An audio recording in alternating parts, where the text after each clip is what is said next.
bank where the view is nothing less than phenomenal. For how I express and project from my abdominal. The only view better, both my daddy and my mama know. No living parents, my sons give me balance. My wife is my serenity, this mic is my identity. The world is foul enough, that's why I write without obscenities. Provoking danger with broken language and spoken anguish. Begging to get hurt, why would you ask to go through changes? Yes, Lord, life's a chessboard, master the angles.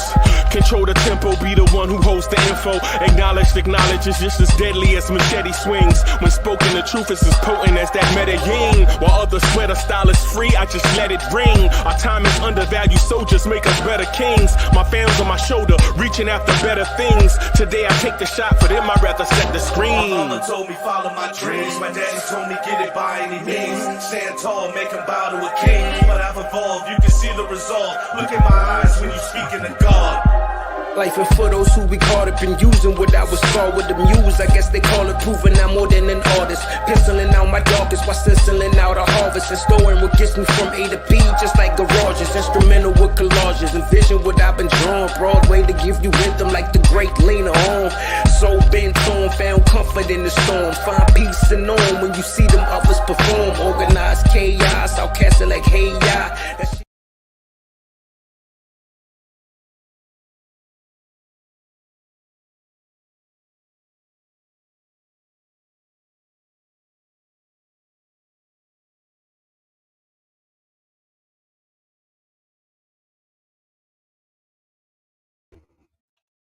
Yo, party people in the place to be. What's good? It's the number one Chief Rocket Knicks Universe, your main man, Uncle Freezy. And welcome to the premiere Knicks at the Nighttime show. We are going to rock the spot a little bit. Of course, we all know that the topic du jour is out there. I never thought we'd get to this place, but this conversation deserves an in-depth dive, right? Deserves an in-depth dive. We got to talk about it. I see Knicks content creators have been talking about it all day from a lot of different angles, but I want to talk about it from the angle of the fan. I don't care nothing about the business of things. I don't care about, or it's not a priority to me to find out what the front office is looking to do. I don't care.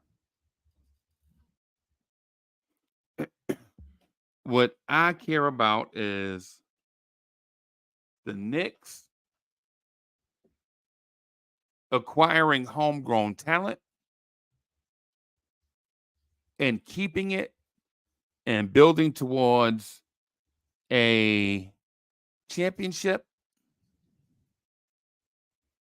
I don't want to try to outsmart the fox.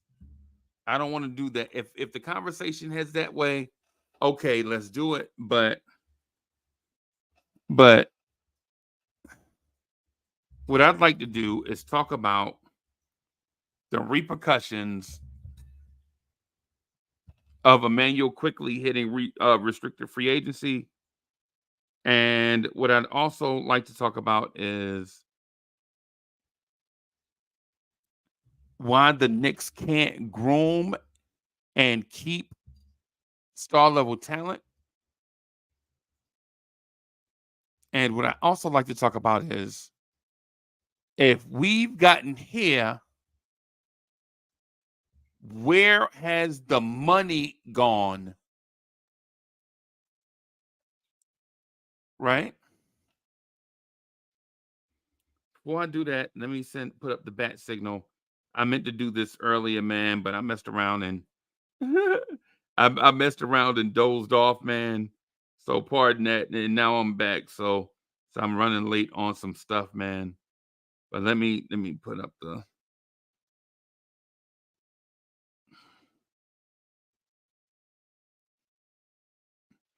Let me do that.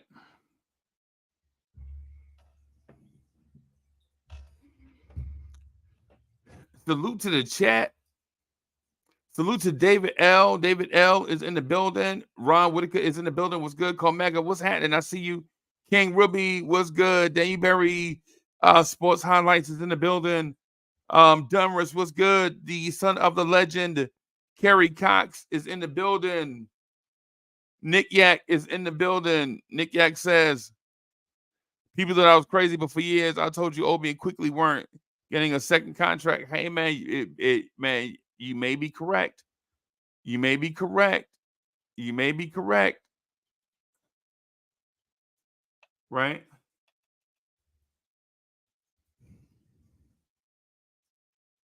So this is the number. This is the number. I want to start with, right? So if we're going to start that conversation, right, I want to start with this, not because it's my guy Kerry Cox, man. You know, Kerry Cox is my guy, man. Y'all know how I feel about Kerry Cox. You know what I'm saying?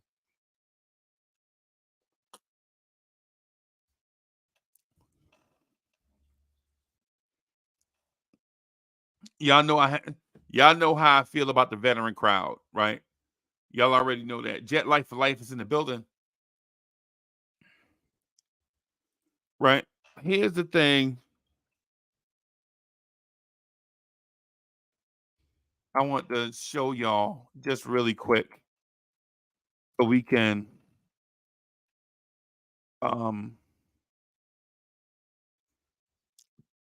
start the conversation.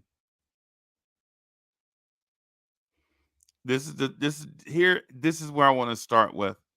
I want y'all to see this. Right? I want y'all to see this.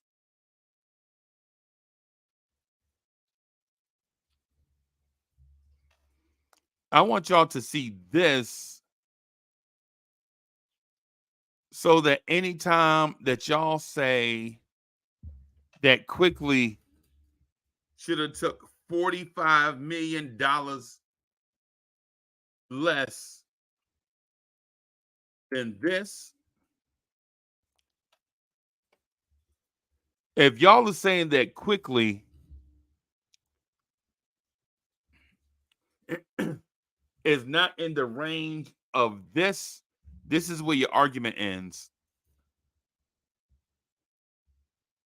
Right? This is where our argument about Quickley ends. If you thought Emmanuel Quickley was going to take anything less than $100 million, then you clearly have not been keeping tabs on what players like Emmanuel Quickley around the league are getting. If you think Emmanuel Quickley deserves that,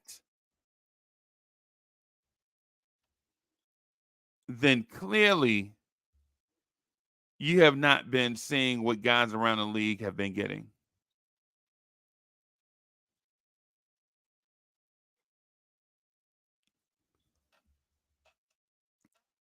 So I want to show you that. And then I also want to show you,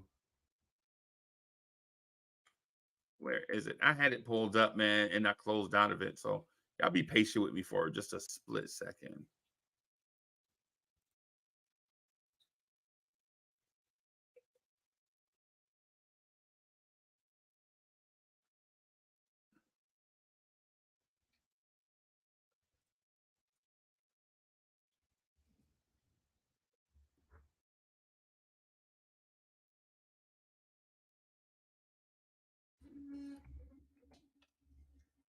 So that is what Jaden McDaniels agreed to with the Wolves, right?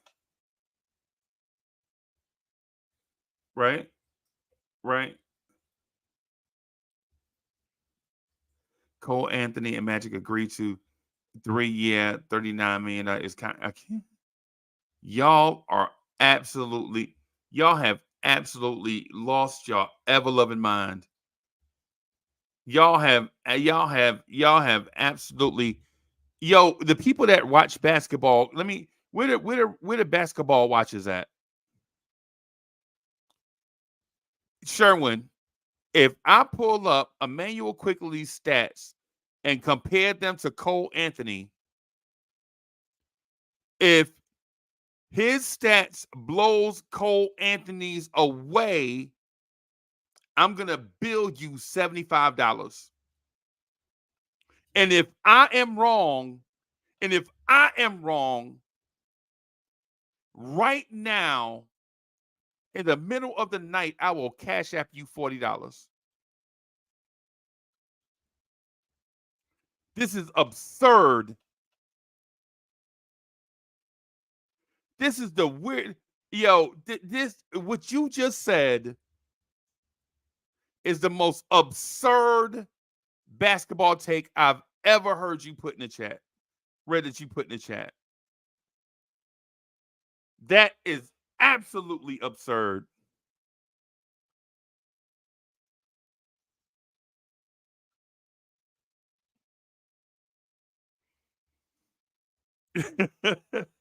This is absolutely absurd. And quite frankly, this is why a lot of NBA players don't like playing for New York.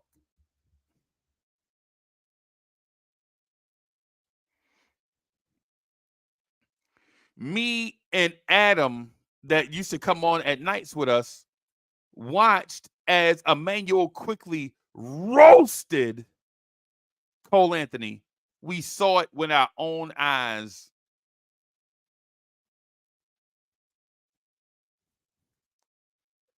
And now we are out here talking about a Cole Anthony.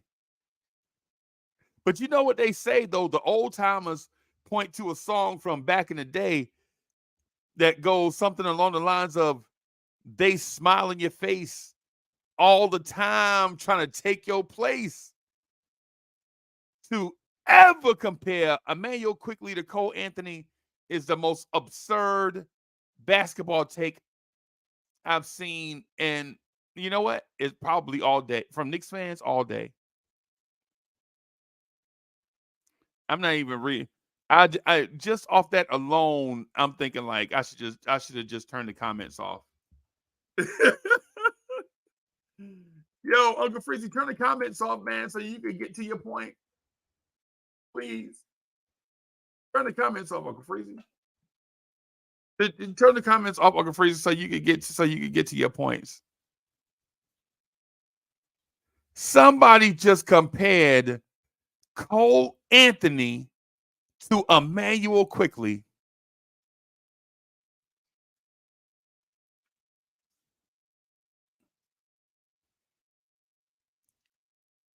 Cole Anthony to Emmanuel Quickley. What are we out here doing? And I like Cole Anthony, by the way. I like Cole Anthony.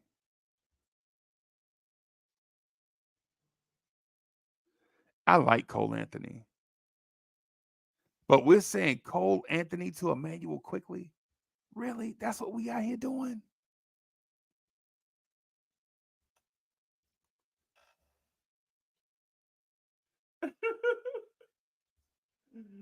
Yo, oh my God. Cole Anthony, bro.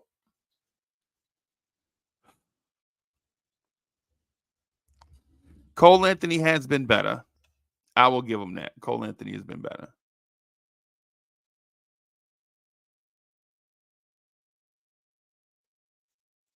But I just, hey, I don't know. I don't know. Cole Anthony? Cole Anthony.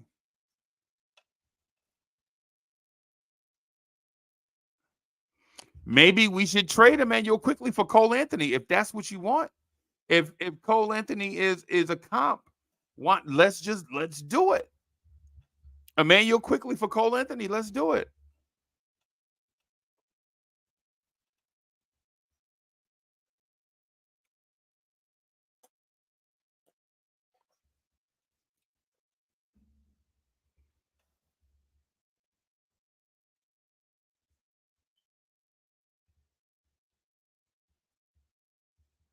Let's do it.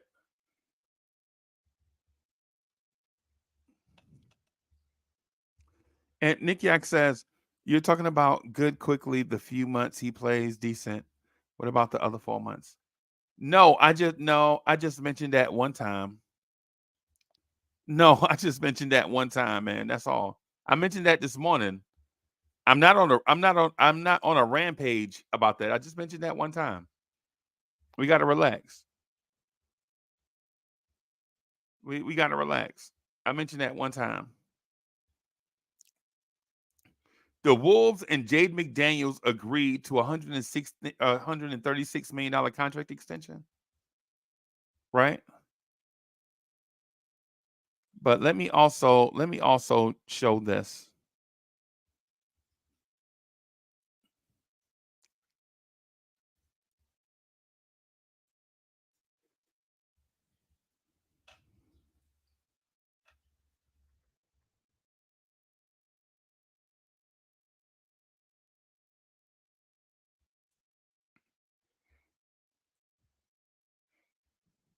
This and defense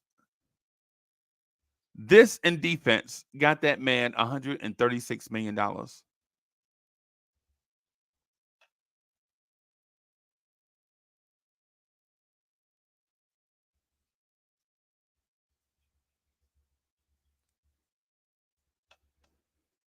Yeah.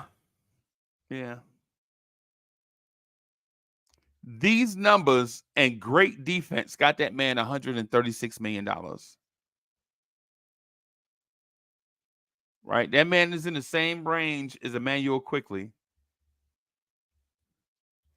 That man is in the same age range as Emmanuel Quickley. And now circumstances mean a lot, right? Circumstances mean a lot. I'll grant you that.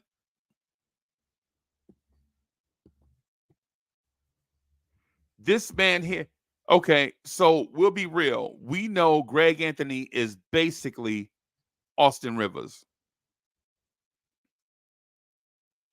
Right? So we know Greg Cole Anthony is basically Austin Rivers. Right? We know that. We don't even want to have that conversation. Right? Oh, that's great. Nick Yak says he has a position. What position is that?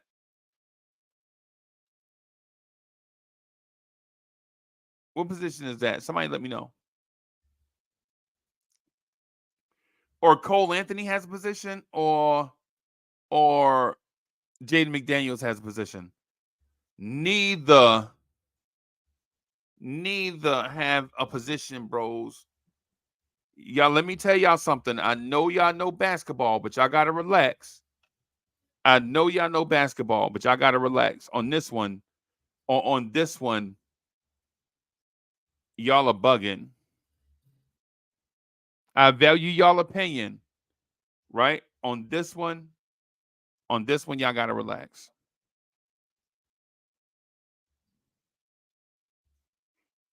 On this one, y'all gotta relax. Because for one, he has a position. Is not even a counter, an argument that you want to make, when it comes to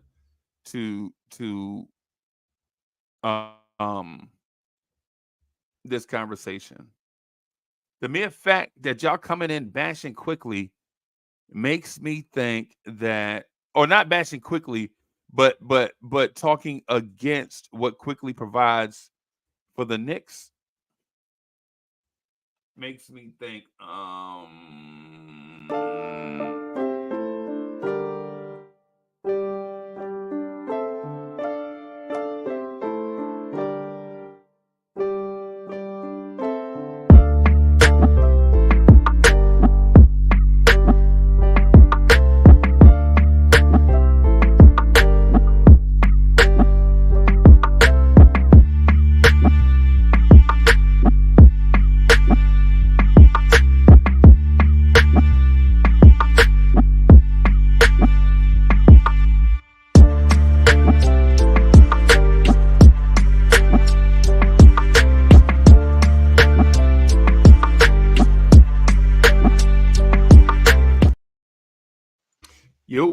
Salute. What up, Freezy? What's up, boss man? What's up to the chat? As you might see, I have Leon Rose's actual disposition during the deadline. Live from Leon Rose's office. Knocked out sleep completely. Yeah, man. Yeah, man. There's like a lot of things going through my head about it. Like there are kind of meaningful ways to rationalize why they didn't do it, but it Right. also tips their hand as to what's happening Right. or what's going to happen. I think to put it plainly, they don't want to overpay based on what his role is, even if he's as impactful as we all know he is compared to these players that they're throwing out into the chat like ridiculousness. Like Cole Anthony isn't in quickly stratosphere. Let's What are we be talking, for real. Cole Anthony, bro? Let's be for real. If they said Tyrese Maxey, I'd have been like, Maybe. And right, then yeah, then you'd understand because Tyrese Maxey is that has the role of a starter, and with no Harden, he's the lead guard on that team. right. And if they had said niche, because when you say he doesn't have a position or his Mhm. role is unclear, then basically what you do is you're basically muddying the waters. Right. Yeah. But if you say this player has a certain niche in the NBA and this filled on this team, he thrives in that, then Mhm. you're like, okay, all right, okay, I got you. But we all know if given the usage or the opportunity, he'll thrive in that as well. Bro, So it's one of those things where I think paying quickly what he's worth doesn't really coincide with how maybe our future team building is because no matter what's going to happen, Brunson is going to be here.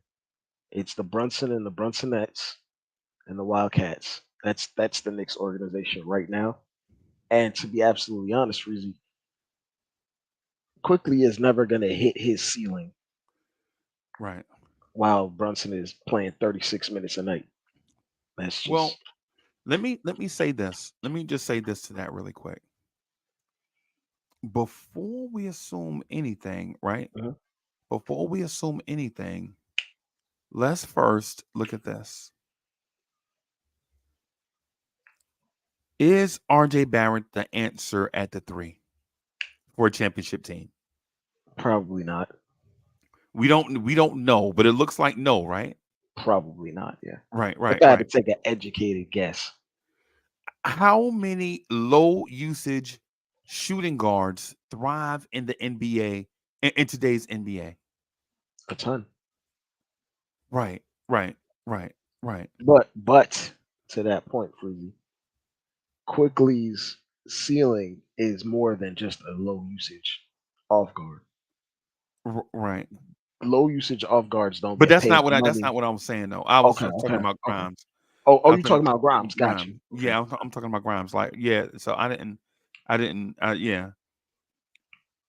Ideally, ideally, on a championship level team, what you really want is 3 guards that can control the pace of your game, right?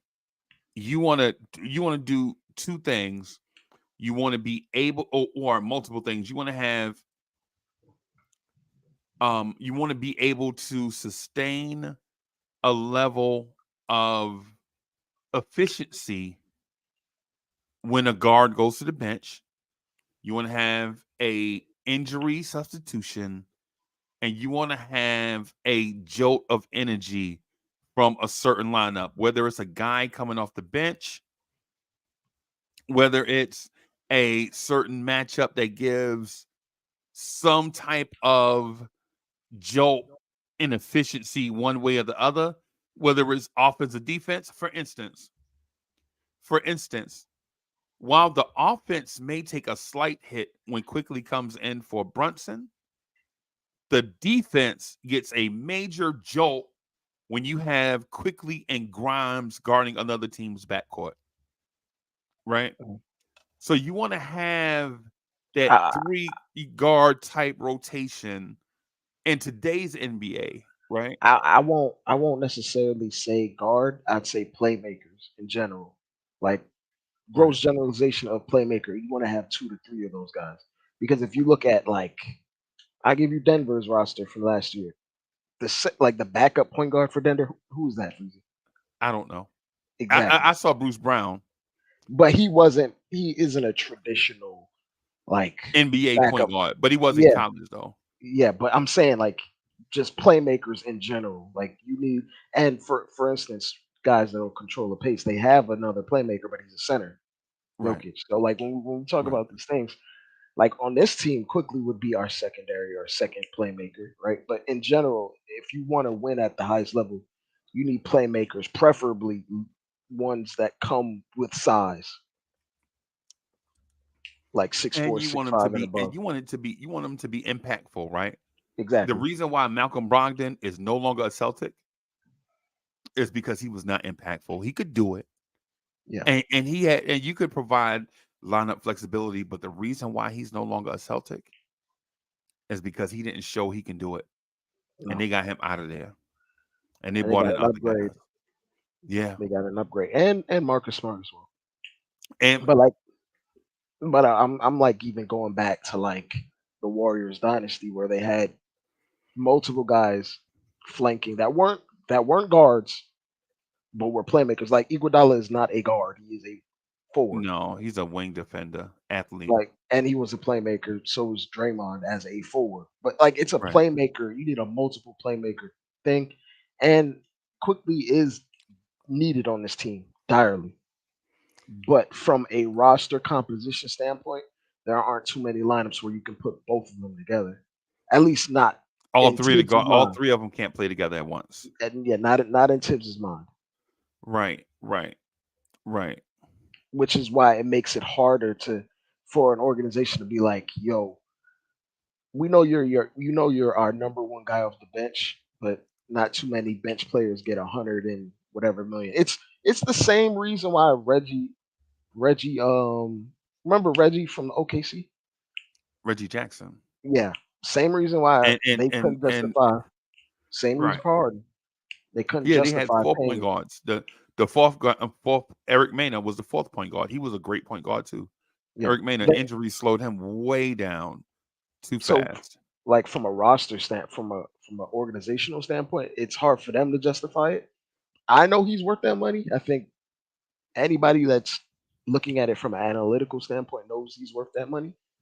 Right. But it's also a point to make like he's still our first guy off the bench. And it's unfortunate that it's viewed that way.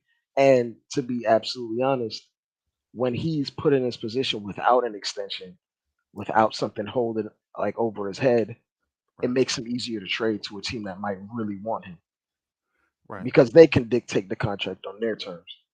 Right. Um, I'll say this though. If you're the Knicks, like all the stuff that you just said is conventional thinking. When Mhm. have the Knicks been thinking conventionally like that? When have the Knicks been thinking modern like that? I'm just asking.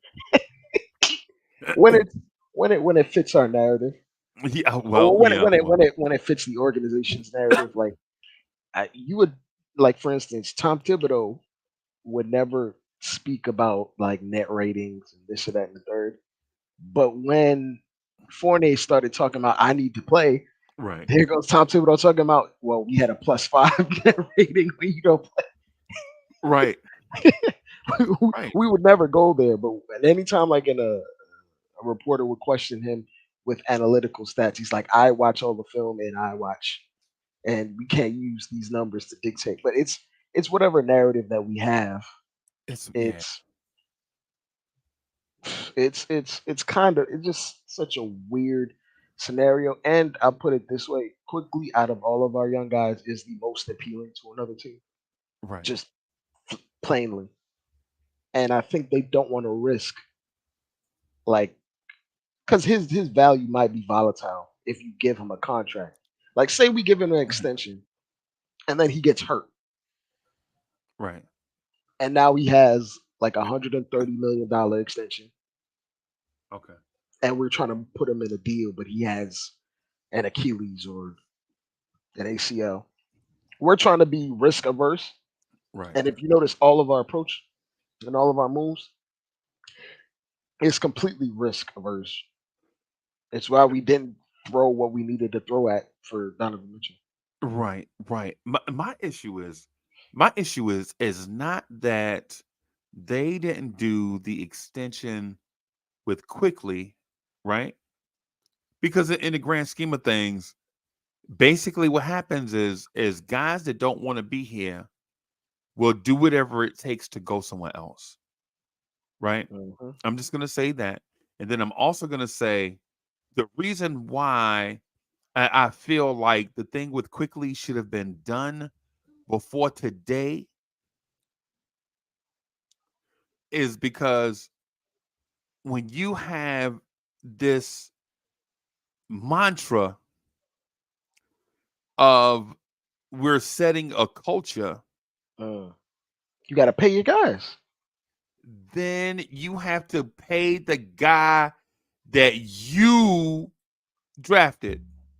That the guy that Tiff says is his guy, the guy that Right. exemplifies the culture that you're trying to set Right, here. because if you do not, what that does is it leads to distraction right before the season starts. Because clearly, this is the thing that I want people I in the think chat. quickly is going to be a professional about it though, but it's still considered a But that's not what I'm talking about. What I'm saying is yeah.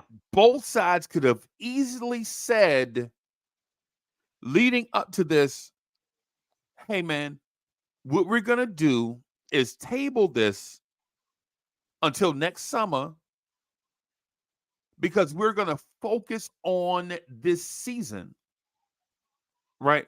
But instead, going into the season, all we're going to talk about the whole time from now until the trade deadline Is if he's going to get traded. is what are we going to get for Emmanuel Quickly? When the front office and Quickly could have easily said, hey, listen, we're too far apart, man.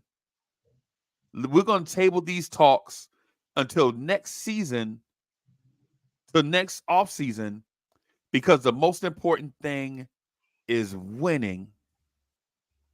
Now, if you ask me, like, yo, Uncle Freeze, what's the most frustrating thing you about all these things that happen and blah blah blah? It's the fact that I think the team can win 60 games. I'll say this reason. What if But, it's but let me finish. okay? In my Let me, fault. I'll let let me, you in. let me finish. The reason why I'm frustrated is because I think the team can win 60 games. But at the same time, the more and more distraction that you pour into this situation, the less likely this team is going to win 60 games or even 50 games. Because now the enemy is not in another color jersey. The enemy is within.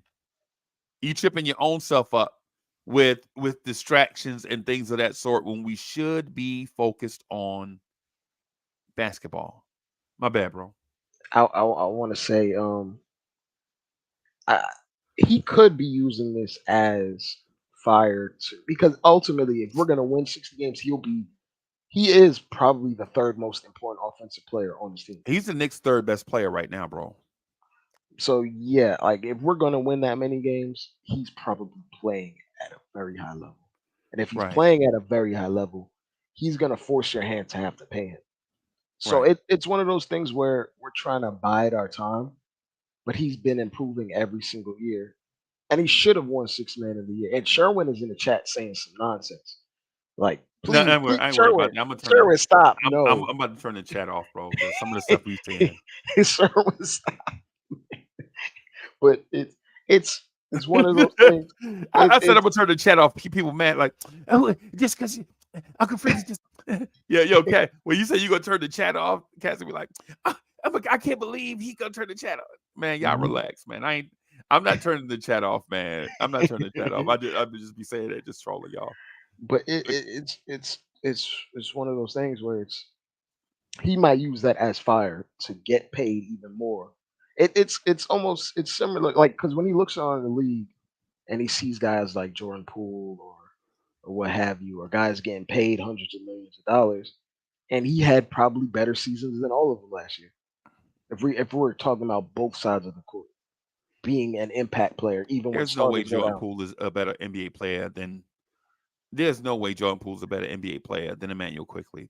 We Well, it depends on who you ask, because some people value taking a whole bunch of shots and not playing some defense. people some people see that's where you have to look at people for what they are, right? They'll say something along the lines, Dre, of, man, all Emmanuel Quickly do is come off the bench jacking, right? And then and then They Jordan for Poole will come off the bench jacking even more, and they will value that. we're not even talking about the other end of the court where he is an elite defender Superior. in general. In Yeah. general, Yeah. like if we're talking about the analytical part of the game, he is amongst the most impactful player in the NBA, Right. and he's coming off the bench for us. Right. So And the it only and the, but what's the reason why Quickly's coming off the bench for the Knicks? because Brunson is starting, and Tom Thibodeau values having um I'd say having multiple If big Brunson guards. was 6'6", would Quickly be coming off the bench? Probably not. Right. That's if Quickly was 6'7", would Quickly be coming off the bench? Nope. Doing the same stuff. Doing the same stuff. If Quickly was 6'7", would he be They coming would off they the would bench? their minutes would be staggered, and one of them they would start, and then one would come off the bench. I mean, one would go to the bench, and then they would just Right. alternate and close out halves together. But it's Right. the particular, like, his impact, and like, if we were to remove the title of sixth man and just looked at what he put on the court, Right. he would be getting paid. And I believe he played more minutes per game than Quentin Grimes. I believe so as well. I believe Quickly played 30 minutes a game last year. Yeah. So Grimes may have played the same amount or something like that, but I think their minutes are basically got a 3-guard rotation of Quickly, Grimes, and Brunson. And yeah, And yeah, Dante, and I guess they're gonna throw Dante in there as well.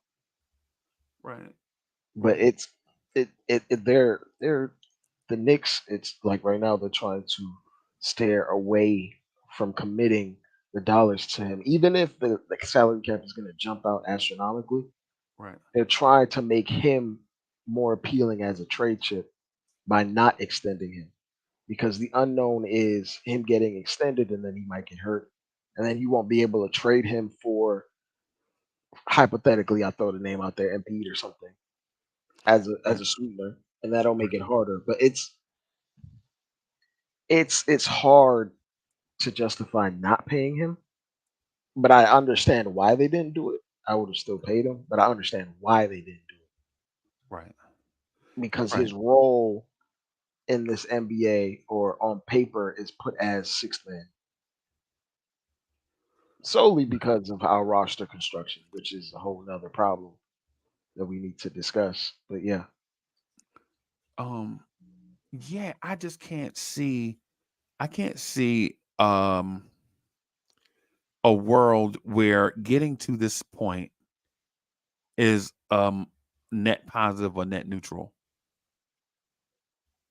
If we had to say, if Quickly wanted $200 million, I'm gonna assume Quickly wanted a max rookie extension, right?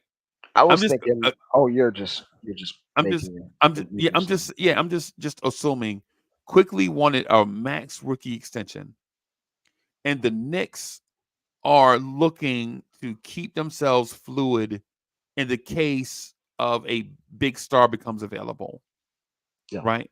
Say both sides are true. Why not just say that and not even have this song and dance up to the deadline?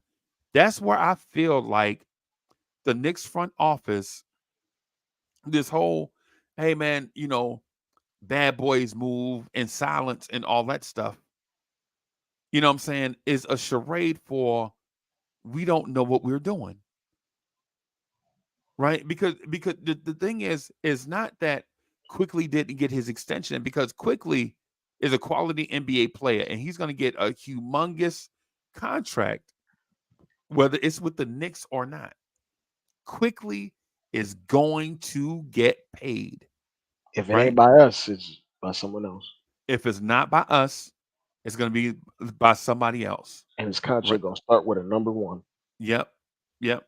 Say if that's the case, why not just tell Knicks fans that have been thirsting for some positive news since the buzzer went off in Miami. Since the buzzer went off in Miami, right? The Knicks have been waiting for, thirsting for some positive news. And throughout the entire summer, all we've heard is the Knicks are being quiet. The Knicks are not doing such and such. Nobody's talking, all these different type things. Clearly, the front office has a plan that we don't know. We don't know what the front office's plan is. So I'm not even gonna sit here and say, I read the tea leaves on what the front office is doing. No, nobody knows. I don't know. I mean, we don't know, but if we can infer, we can make inferences based on what they've been doing. Right, right. We don't know what the master plan is and all that stuff. Right. But how about do this? Way back in the beginning of the month, say at training camp, when they reported at the end of September, when they reported for training camp, how about this? Hey, both sides agreed to break off talks and re-engage in talks next summer. I'll say this reason that might still happen. Like when they do interviews or they ask them questions, that still might actually happen because it feels like these negotiations probably were heading up until the last second, or the Right, last right, minute. So we can't really just make the assertion that they're gonna break it off unless they decided to. And to be absolutely honest, it's probably the news is probably gonna come out pretty soon. And probably when Quickly gets asked questions in post games, he'll probably state the reason is like, oh, I would just want to focus on this season right, and we can reconvene and have this conversation about this contract later. I right, mean, it's Quickly's not the only person this has happened to. right, So I won't jump off the cliff just yet about that particular point, Freezy, where like they could have been negotiating all the way until the last minute and then it just didn't happen. okay, And to be absolutely honest, if he's a restricted free agent and he's still on this Knicks team after the deadline, you still reserve all rights to extend him or match whatever contract is offered to him. that's a lot of ifs. So Of course, it's a it's lot a of lot of ifs. ifs, but it's the ultimate if because that's what Right, restricted free agency is. No r- matter r- what number that gets offered to him, you could match it. So if he's that impact, like Freezy, like you said, if we're focused and we're winning 60 games, right. Quickly has a gigantic A hand in that, dominant, yeah, yeah. and he's Him playing and at an Grimes extremely together. high level. Yeah. He and Grimes together take that next step. And So so if we're saying that, then he's probably playing the entire year. Because if we're right, trading for someone, there's an acclimation period, and you're probably not winning a ton of games when you trade for that guy. It's very rare that you get the guy and you take off. There's only been a few instances where a team trades at the mid-season point and goes to the finals or something like right, that. Like the Rasheed Wallace trade and the right, Powell trade. Those are the first two things that come to mind. right, But right. that's the only two instances where I'd say a mid-season deal and the team just takes off. So if we're winning, like in your mind, you think we're gonna win 60 games or high 50s, Quickly has fingerprints all over that.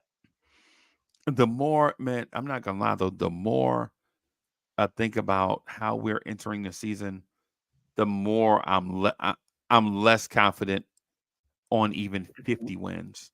We have a rough start to the season if you looked at the Right. And schedule. and, and and I'm not even talking, but I'm not even talking about the schedule. You're I'm just not talking even about the talking about players the being schedule. focused. Players being focused on winning. Right. Right. Certain things are a layup, man. Certain things are a layup. Like the organization could have easily a smart thing, because there's a weird narrative out there about the Nova Boys taking over New York, Is right? it a narrative or is it what's actually happening? If you ask me, Freezy, I see Ryan Archidiakono has a contract, Yeah, and I don't know what he actually does. Well, right, right. So, chat. Why don't y'all give Ryan Archie Diacono Cole Anthony money? Yo, the chat want to give Ryan Archie Diacono Cole Anthony money. I see y'all talking. I see him out here. You know what I'm saying? All right, lemon drops. We'll give. All right, lemon drops. We'll give Cole Anthony money to Ryan Archie Diacono. oh You know what god, I'm saying? I'm joking, of if course, man. I'm laughing with y'all, man. But if it was up to Brunson, he would have that money. he would have that money. He would have had it already, right? But the thing is though, little things mean a lot when it comes to chemistry and Yeah, culture, right? Like the front office could have easily come out and said, and this is simple stuff. By the way, this is simple stuff. Like it could have been as simple as, man, listen, I know it looks like we're just targeting Jalen Brunson's friends. Ha ha ha. Of course not. It's not that. Josh Hart is a quality NBA player and has been a quality NBA player for a number of teams that value what he brings to the floor. They could have said the same thing about Dante DiVincenzo. mhm, And the whole Nova narrative would have been over, right? We'd have been like, okay, we know that's a lie, but at least they got ahead of it, right? Right. The thing with like there was like little things all off season, right? They were probably, for instance, at the draft, the Knicks didn't have a draft pick because of Josh Hart, right? The Josh Hart acquisition. The Knicks could have came out after the draft and said, "Man, we have so many young NBA players and prospects. We felt like at this time it would have been a disservice to the coaching staff development department, you know what I'm saying, to bring on more young talent, which takes away the development and chemistry of a playoff team, right? Little things, but we heard nothing, but we didn't mhm. hear a thing. And so now when you let the chat build a narrative, when you let the chat build a narrative, now the narrative can be whatever they want it to be, right? All I'm saying in a thing where when you're building a culture, you see Pat Riley and Eric Spoelstra speaking specifically to issues that may do damage to chemistry and all that stuff, because the most important thing is winning basketball games, not narratives. Mm. And when you don't put out narratives or you don't put out those little fires, then things get off the rails. Like the quickly, When you don't address it. yeah, yeah. When you don't get out in front of these things that can distract from basketball, then now all these things, every day we're going to be talking about quickly not getting a contract extension. But When it's funny. Like the next time Quickly goes to a practice, there's going to be reporters there. They're going to ask him. Like for instance, the Paul from the Bulls didn't get an extension, right, and they actually asked him questions at practice, and he addressed it. right, And he was like, "Yeah, I would like a big contract, but I'm in the business of basketball, and I have my agents handle that for me." right, So we'll know pretty soon. Like right, if the Knicks have a practice tomorrow, which they likely will, because right, day before game day, there'll be reporters there. Quickly will be there, and they're probably going to ask him. We're probably going to know right, sometime after 12 p.m. what his thoughts are right. We're and gonna how we're gonna it's or how it's going to be sorted out, or how the organization handled it, because he's going to probably be straightforward and contrite. And then there's another thing, another aspect. Players can say like, you don't have to ask me this question anymore because I'll address it this one time, which usually happens when right, players have contract negotiations ongoing or have had right, them right, and they can't come back to it later on in the year. Like for instance, Aiton went through this scenario where they didn't extend him. He had to wait till the summer to get the extension. right, He basically said, um, me and the organization have decided to cease talks, and we'll reconvene at the end of the year about the But contract. Dre, the two players that you just mentioned, Yeah, the two players that you just mentioned in that example, their NBA status, I believe, was a distraction to both of those teams. And a third person that wound up being two, and it wound up backfiring for the organization is John Collins. You remember the John Collins? Does he deserve a contract extension? Does he yeah, not? yeah, yeah. Him And and then it Dre, drug and it and dragged out, and then yeah, they they paid him, dragged and it then they out, had to and trade then him the anyway. pressure built so much on the organization that they gave him that crazy deal, and then they fired a coach, and then now the player doesn't fit, and then now all you know what I'm saying? Yeah, Yeah, so it's all these things. What I would say, what I would say to that is you want to drop a link um for Sim? yeah, hold on, I got you. I'll just hold on. I got so my man sending it in the chat. Hold on, y'all. I got him. Okay. I just want to. So for everybody, I know everybody want to jump on and rock, man, but I want to kind of get a certain thing out first before cats come in here yelling and screaming about stupid shit or saying weird stuff, way off track stuff. You know what I'm Trying to saying? hit the points, get Yeah, out, get yeah. in and Let get me out. let me do this stuff first, and then we can start fighting afterwards. Let me. I want to. I'm gonna start. Let me get this thing off first, and then we can start fighting.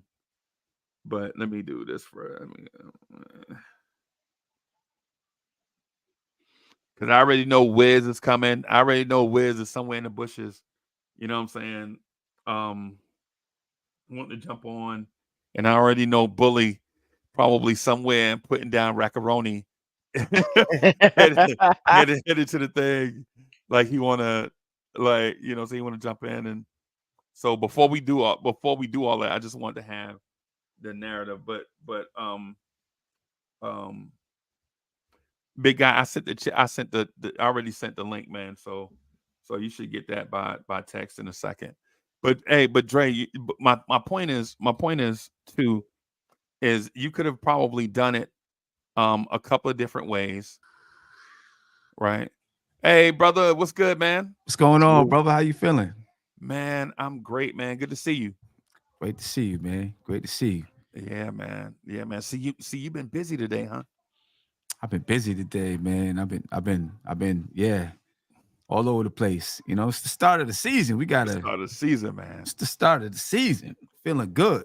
Yeah, man. Yeah, man. Hey, so I saw you and Jay Ellis and Ron earlier. Yeah. Y'all didn't even, man. The topic is so deep, man. I don't even know if y'all had time to get into it like y'all wanted to. Not really, because Queens Court was coming up next. So we just was Right. trying to, talk about it a little bit. I had just talked about it on Tony's show. Right. You know what I'm saying? And he had just talked about it on his show.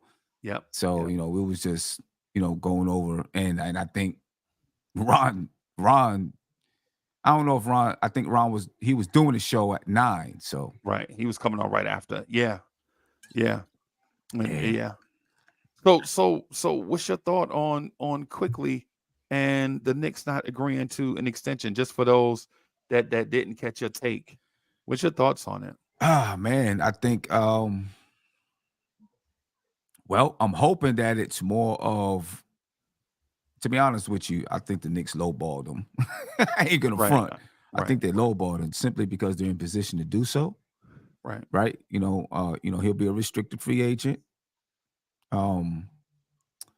They have other guards. They got Dante DiVincenzo.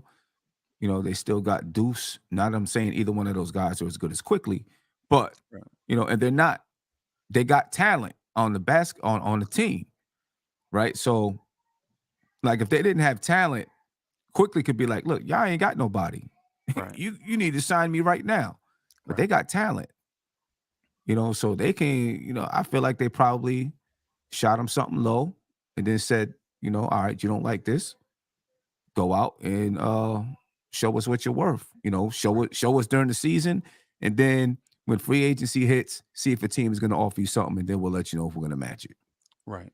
Right. I really think it probably went that way. I thought from the beginning that he was gonna end up going to restricted free agency. Because I didn't know if the team really knew what the value of Quickley was.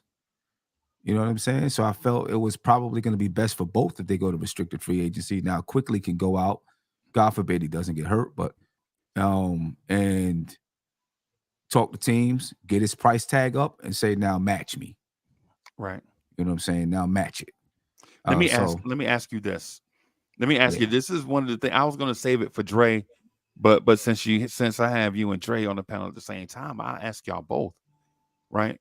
So what you just said, God forbid Quickley gets hurt, right? What would happen in the scenario if Jalen Brunson gets hurt and is out for the season and Quickley is the starting point guard for 60 plus games? Right. Now, how do you address that if you're the front office, knowing Quickley is going into restricted free agency?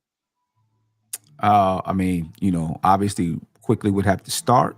Right. I mean, but then his value goes up. His value to the team is then right? blaring. Right. It's blaring like we need this dude. Right. So then, whatever he goes out and gets on the market, right, the Knicks will be forced to match without especially if he's averaging 20 points a game and 4 or 5 assists, playing good defense. They'll be forced to match. They won't have any choice but to do it. Right. You know what I mean? Because they'll see his value. But I'll say this: if he plays to an extremely high level, like talking fringe all-star, anywhere in that range, we might be forced to use him as a trade chip because of how much value that he does possess. You might be.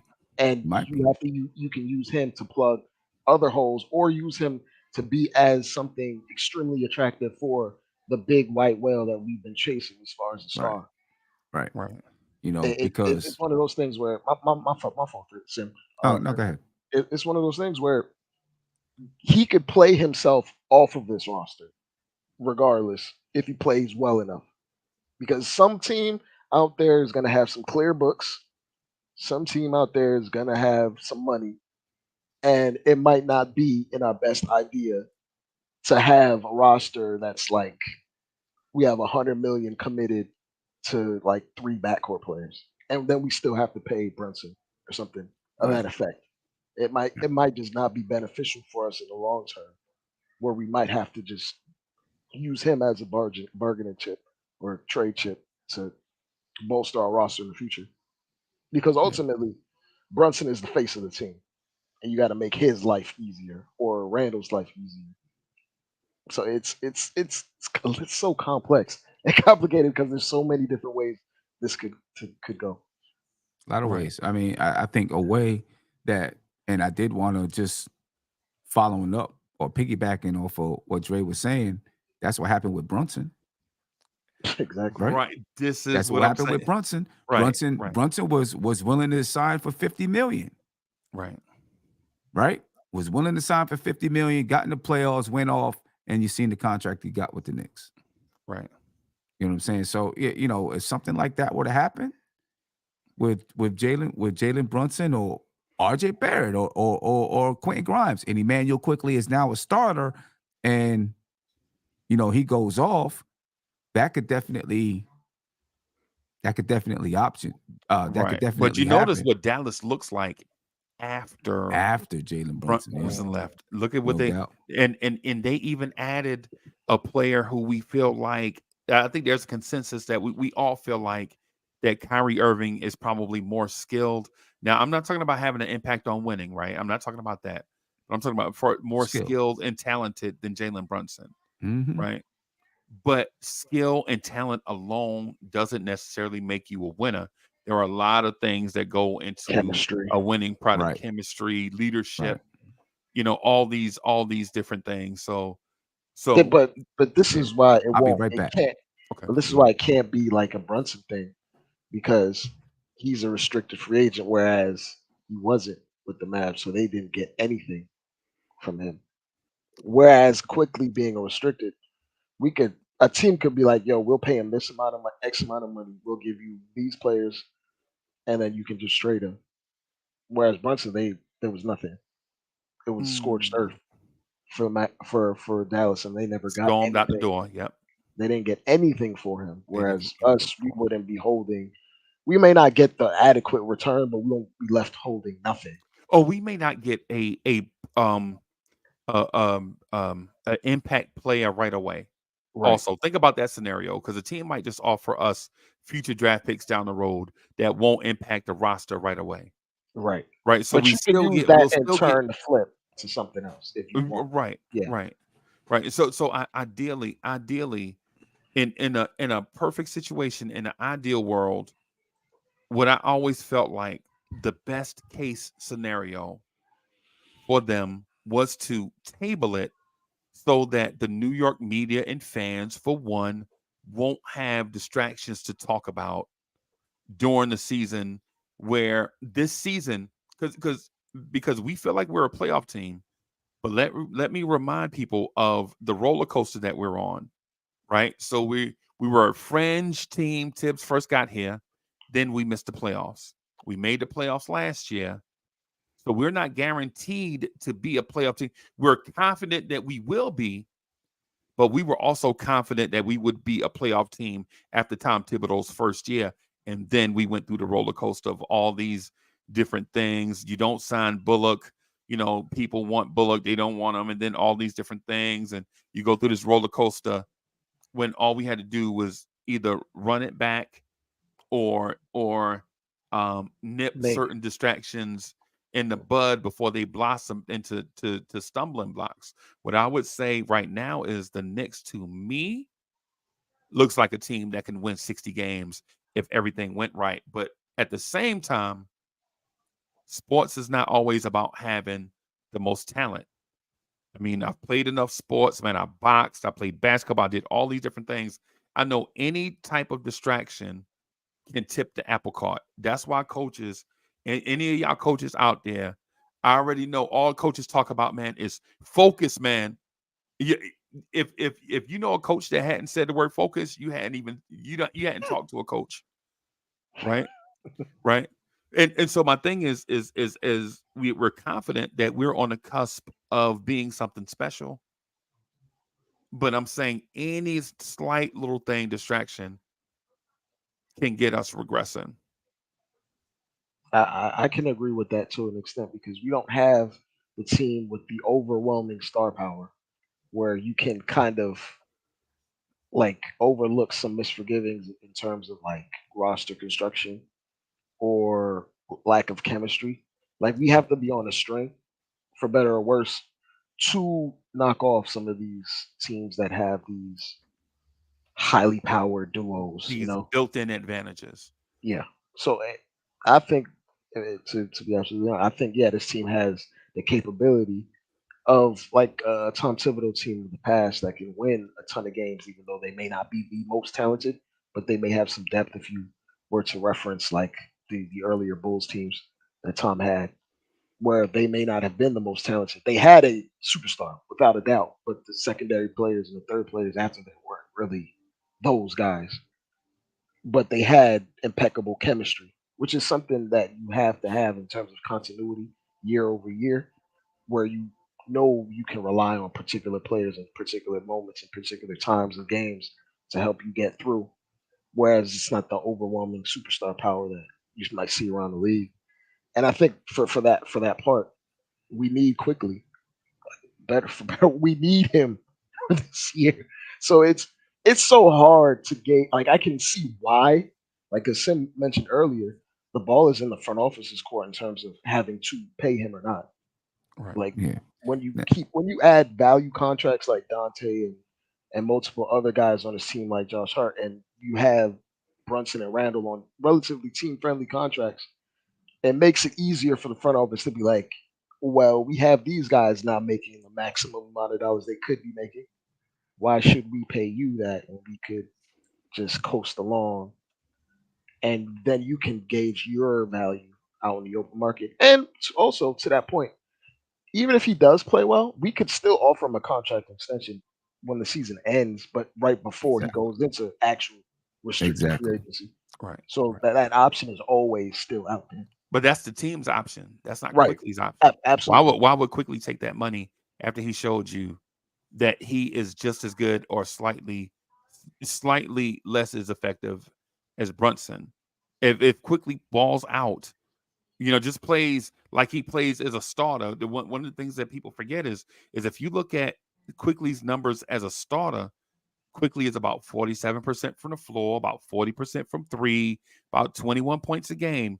If Quickly plays like that and presents that same defense, Hot why would commodity. he accept the franchise's offer after that? Because you have to, if you rewind the clock back to before the season, like what Sim said, hey man, if you feel like you're that good of a player, then prove it.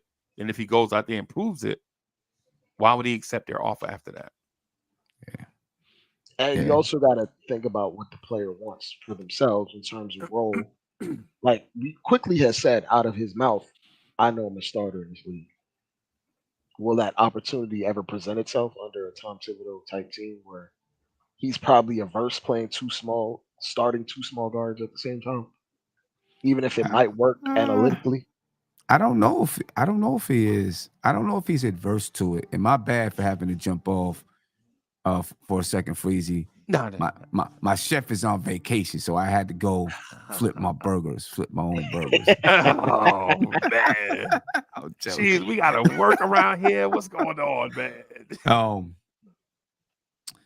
I mean, he was gonna do it with Donovan Mitchell, Right. right? Play two True. small guards back there. And Quickly's offensively not as talented as Mitchell, but defensively he's Defensively, better yeah. than Right. Donovan Mitchell. So he was going to play two small guards. Sometimes Mitchell plays bigger than his height, though. Right. Wingspan and athleticism and Yeah, all. wingspan and that. Yep. Also, another option that the Knicks are going to have, if they do not offer an extension at the end of the season, then they have the option of giving a qualifying offer, which is like $6.1 million.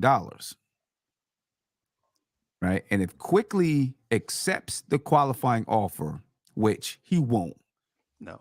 but we've seen players try to bet on themselves before, right?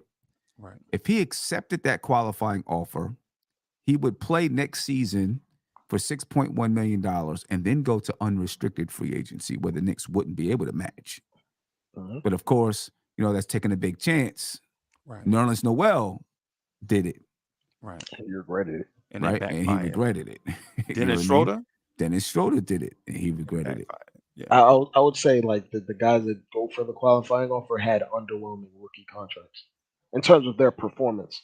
Like Quickly has put out enough tape, like that what his baseline is, even at his worst. Where taking a qualifying offer is legitimately to him, like even if he had his worst year, that would be like risking 50 to 60 to $70 million just because. And I don't think he would ever, what I'm saying, do that because Right. he's put out quality game film. He's had his host of moments in the regular season with or without Brunson there or who or what have you. So I don't think he would do that. I don't think any agent would tell him to do that, I especially don't think so. with the cap like skyrocketing. Right. Right. It's yeah. And when Right. when Quickly looks around the league, he sees Tyler Hero getting 140. He sees Jordan Poole getting 130. Oh, He Mhm. sees the kid from Minnesota right now that just got 135 or something like that. right. And Right. if you turn around next year, OG Anunoby might get a deal that starts for number 2. Now, will I say he deserves that? No, but that's what the market dictates for the big wing that can play defense, the big two-way wing. Well, let me address this really quick. I think the both of you guys mentioned Tom Thibodeau playing small guards. Let me say this. Tom Thibodeau has played small guards before, Mhm. but it's not because of his preference. It's because Tom Thibodeau historically has guards that guards get injured playing under Tom Thibodeau, right? So it may not be a preference of his, but if you notice over the years, even with the Knicks in the year that they missed the playoffs, Derrick Rose and Kemba Walker both wound up missing significant time. One because of a degenerative thing, the Knicks took a chance. The other was because Rose is always getting hurt because he was the original Tom Thibodeau guard that got hurt, right? So going into this season, just to assume that Quickley won't be able to be more impactful as a starter is probably a blind spot for us because we assume health and success, team success go together, right? But when you think about team success, Quentin Grimes entered last season in a walking boot and missed significant time at the start of the season, right? I'm sorry, not Evan Fournier, but Jalen Brunson walked out of 7 games. He returned to 4 of them, right? I think that's numbers right. It's something like that. That number may be off, but Jalen Brunson exited a number of games last season. Dre, you remember I pulled it up during the summertime. I had the thing on NBA.com, all the injuries where he left the game and all these different things. Yeah. So for us to assume that Quickley may not get the starting nod at one of those backcourt positions, and I'm talking about significant time. I'm not talking about, Grimes is out due to illness, flu like some. I'm not talking about that. I'm talking about the bumps Actual and bruises. injuries, Yeah. like a sprained ankle or a pulled calf or something like that. Yeah, so he may be able to showcase what he can do, and a classic example of it is the Boston game where Quickley went off against the Celtics and couldn't miss. The Celtics were hot. We were trying to get hot. I think we may have won like 3 out of 4 or something leading up to that game.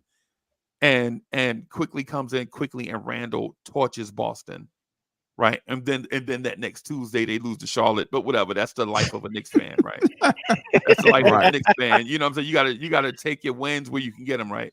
But my thing is I think this game that the front office and agents play is kind of one that,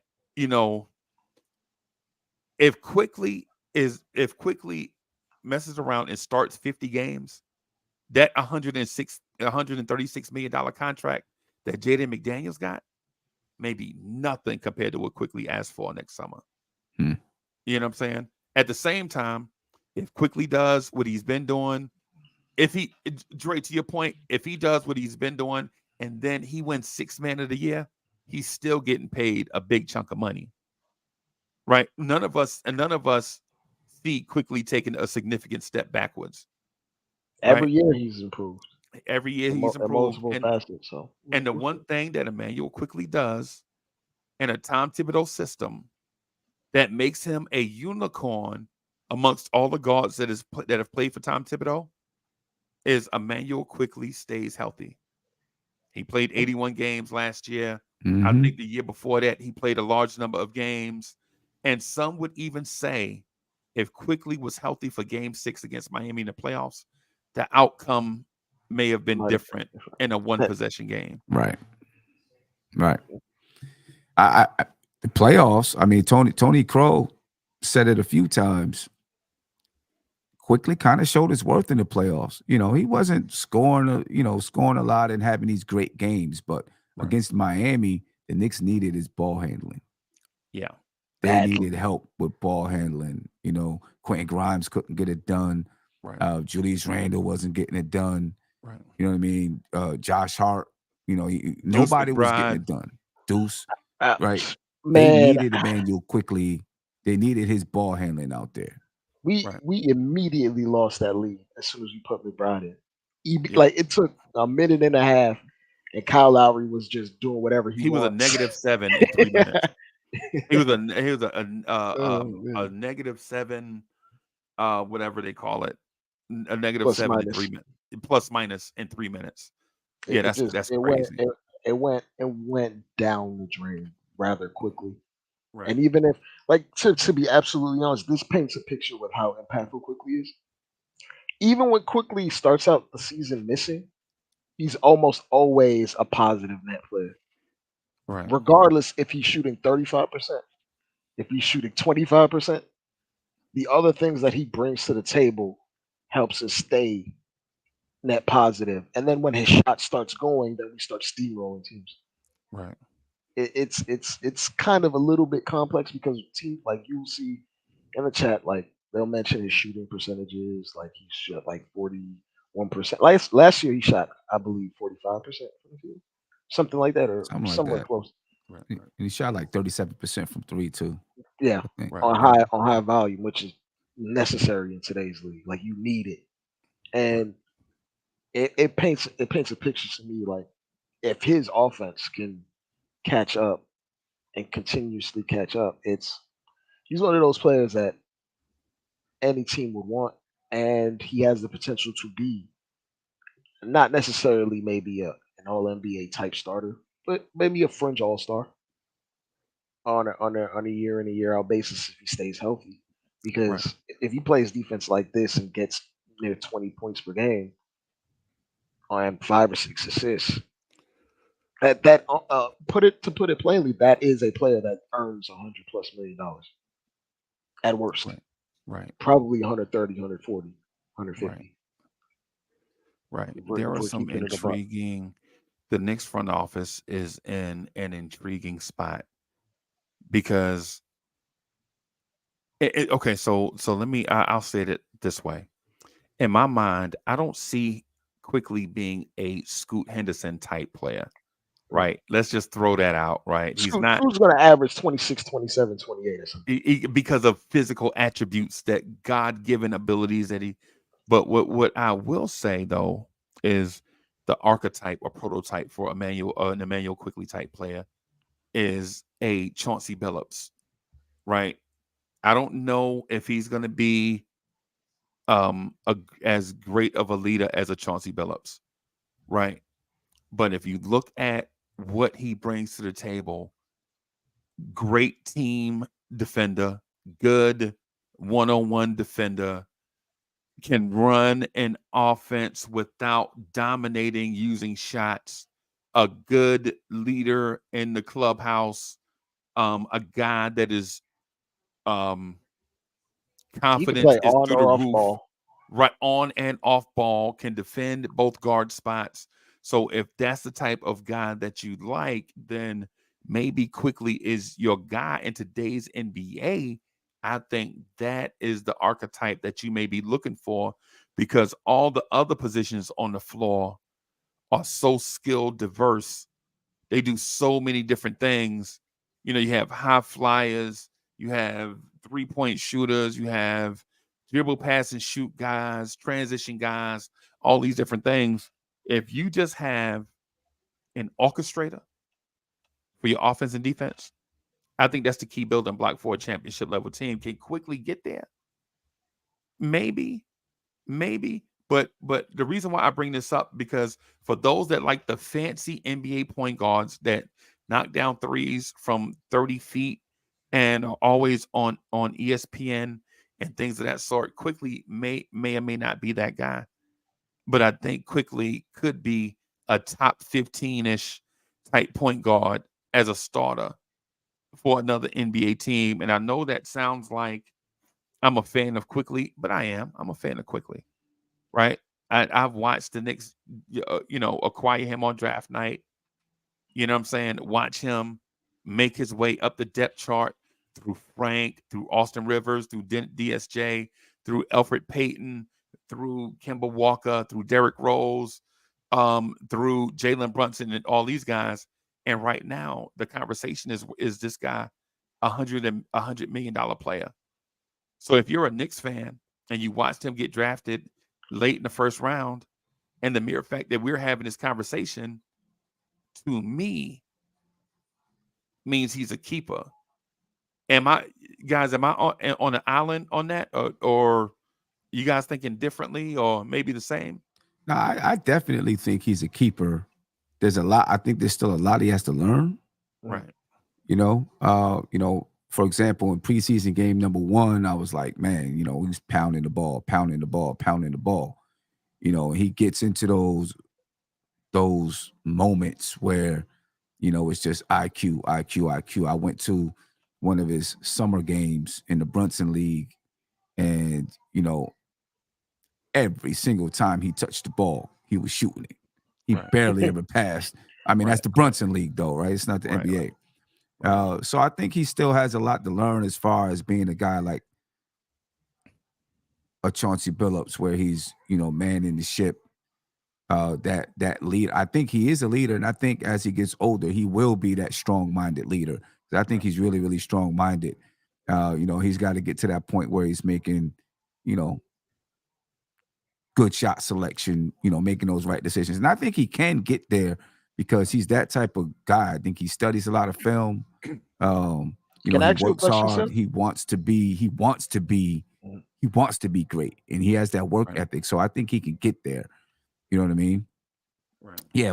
What's up, Dre? I was gonna ask how much of that the pounding of the ball is symptomatic of like our offense, because to be absolutely honest, I think we're probably the most ISO heavy team in the entire NBA. Because if Quickly isn't pounding the ball, we kind of like it's not necessarily an initial pounding of the basketball thing. It's like we run our traditional sets, our weaves, we get into our actions, but it always devolves into isolation when it comes down to it. And Yeah. I mean, I think some of it is by design, and I also feel like Tibbs is telling him to like command the offense, but he also needs to make better decisions while yeah. he's manning the offense. But I feel like Right. he's probably trying to juggle what's the right decision while being enabled by Tibbs at the same time. But I feel like Yeah. our offense enables a lot of high isolation basketball, mostly to garner mismatches and attack mismatches and this, that, and the third. Yeah. I think, from what you hear about, you know, what people say about the offense players and stuff is that it's, you know, kind of free for you to be able to, create. But, you know, you got to have high IQ guys when you have that kind of a system. Yeah. You know what I mean? And so I think he is trying to figure out how to balance it, you know, without a doubt. And that's what, I think he's got to really learn. He's got to figure it out. He's, he's a young player in the league. He's got to figure it out. How do I balance it? How do I balance, getting my shot off, trying to help other people get their shot off, trying to keep the offense fluent. Like when I looked at just looking at this preseason, when the starters were in, I felt like the ball didn't stick as much this year so far in the preseason. This is preseason. We'll Right. see when they get some real defense on them, but Mhm. it didn't stick as much. But when the second unit got in, it felt like Quickly sometimes was dribbling the air out the ball. And some of that is trying to make sure everybody, when you in the second unit, you're gonna have different levels of IQ a lot of time, Yeah. right? Yeah. And so Different levels of talent too.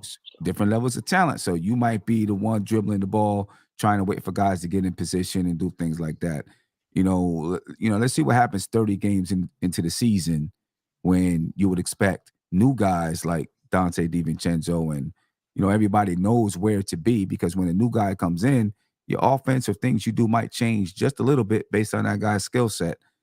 So 30 games in, let's see how he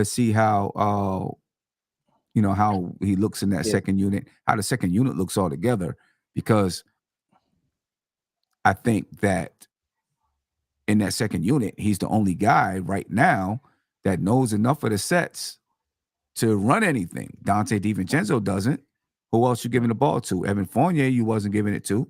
You No. wasn't giving it to Jericho Sims or Isaiah Hartenstein, right? No. To initiate anything. So, Right. looking at the preseason, he probably had to keep the ball in his hands a lot. And hopefully later on in the season, he can play some off the ball. Dante can help handle the ball some. Maybe Josh Hart, not Josh Hart, yeah. Hartenstein, can I mean, help a little to bit be more. So absolutely honest, yeah, Hardenstein can help initiate some a little bit too.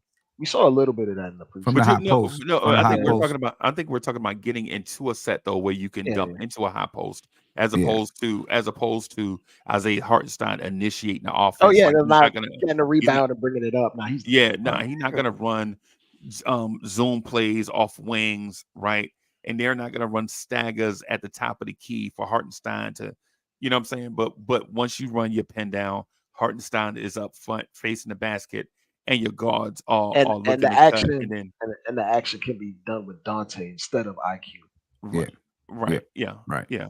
Right. the DHOs and things of that Yeah, sort. that's what I think that's what we're talking. I think that's where everybody is agreeing that it's going to take some chemistry because mind you, even though Obi is not here and we replaced him with DiVincenzo, that unit with Obi was here for what 3 seasons or Yeah. so. For a couple So seasons.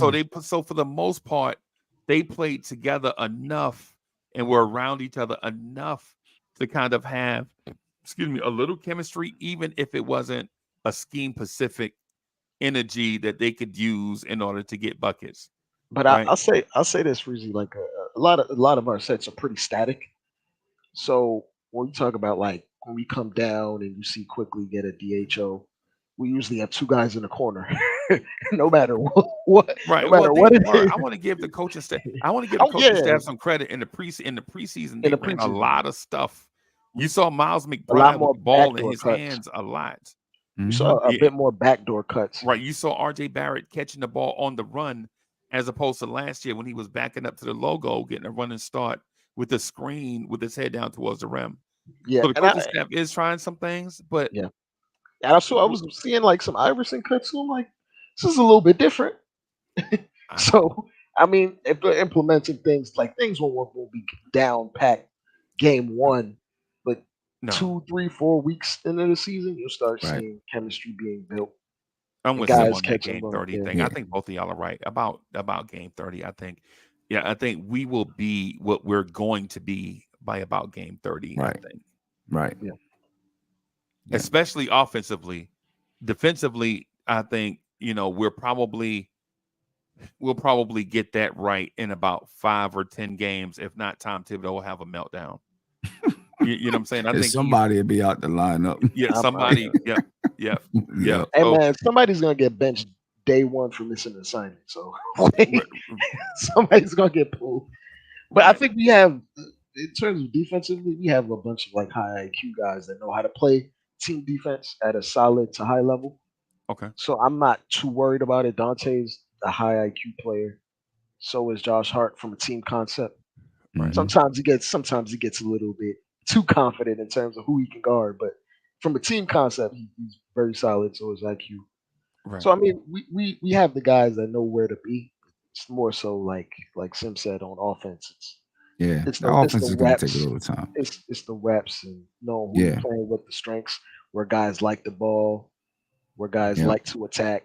This that. So Yeah. I can see Especially it. if Evan Fournier is going to be in that second unit, Right. that's like two new players in the second unit. Yep. Because Fournier was either a starter or Either benched. way, he was a featured player when he was starting. So like when he was getting the ball, he was getting pin downs. He was coming down, Yeah. trying to get his floater off or coming off of the screen. Right. So But in that second unit, he didn't really play with the second unit. So, yeah, if he is going to be in the rotation come Wednesday, you talk about Dante DiVincenzo and Evan Fournier added to that second unit. we probably should play him That's because we're different. playing the Celtics. So. Damn. Right. Yeah. Right. Yeah. The Boston right, Strangler. right. We should play the Boston Strangler against the Celtics, right? Right. Yeah. But I would say to that, I think we have to address it as 3 new players. Even though Josh Hart was on last year's roster, he didn't play all season with us. How many You, games you did know he what I'm play? saying? Like 30? 30 Something. Yeah. Yeah. Yeah. It was like half the season or less than half the season. Less than half of the season. Right. And so I feel like the bench may struggle out the gate with Josh Hart learning how to be our Draymond Green type offensive player in the second unit. Now, he's not going to be Draymond Green defensively at no point. I'm not saying that. But what I'm saying is Josh Hart being the conduit of that second unit, hitting cutters, passing to the open guy, being aggressive. screening guys that he shouldn't be screening because he's only 6'4", battling guys he shouldn't be but give Josh Hart time to be that guy that could play make off the elbow and things like that, hitting guys in the corners, dump downs to guys in the paint, things of that sort. If we give that time, I think that second unit can be dominant at the going towards the end of the Yeah, season as they get better. But I think chemistry takes time, and if Right. that's the case with Fournier and Dante DiVincenzo and Josh Hart, I don't think we can assume that that's going to be fluid out the gate. Right. I, Yeah, I I was agree with that. I was gonna say like the aspect that you're describing is when we talk about our bench, we have a bunch of guys that are Swiss Army knives in terms of their actual skill set, Right. and sometimes that can be to your benefit, and it can also be to your downfall where you have guys that can do multiple different things where they might have a cross up in communication because Right. they are all capable of doing multiple things at any given point. It's why like the static nature of our first unit, it may not look great at times, but it's still effective because you all have defined roles. Like RJ is the penetrator. Right. Brunson is going to be what Brunson is. Mitch is going to be up in the paint no matter what, getting Right. rebounds or playing the offensive boards. And Grimes is going to be the spacer, while Randall is also an isolation threat. Where we have the bench players come in and we try to use them as like plug and play guys with our starters at times. Those those guys are just like I want to. They're like modular. They're Right. legitimately like modular players where Legos. you could just plug them in Right. to patch in a Yeah. particular thing like that we're missing. Oh, we're missing a little bit of playmaking. Okay, we'll just plug him in What do you, here. but Dre, what do you think about this? What do you think? So there were some things that we saw in the preseason that looked un-Nick like, right? How do you feel about the second unit grabbing rebounds and pushing it up the floor? I, we need to see more of that because if you don't try to get easy buckets in this NBA, you're playing at a disadvantage because every other team in the league is trying to become more. I don't want to say positionless, but they're trying to maximize skill sets from guys you may not normally see it from, just to Okay. get in the effort of getting easier shots and more attempts and pushing the pace. Like it doesn't seem Nick like, but if you're not gonna do it, you're putting yourself at a deficit playing At it, against teams right, Yeah. that aren't running with traditional centers, that are running with like small forwards at the four. right. You have to do these things. And to be absolutely honest, we You mean don't so have small forwards at the four just to get more athleticism? yeah, more athleticism or just more spacing depending on the skill set of that small forward. Okay. But it's one of those things where we don't have the tradition. Well, not traditional. I guess it's traditional in this NBA, but the big wing that plays the four, the 3/4. We don't really have that. So you have to take advantage of the speed that we have in terms of our guards and our smaller wings, and we have to use that in terms of pacing. Because if you put it this way, like we have a bunch of gym rats. If we decide to up the pace, we're gonna run a lot of teams out the gym because they just don't have the horses compared like we could go 10 deep without Fournier, to be absolutely honest. And With Deuce. guys with guys that are definitely in shape, that are gym Right. rats. And if we were to up the pace, we would have guys running against Dante and Hart and IQ of second units. And we probably would run into their starters at some point and we'll wear them down if we're up in the pace.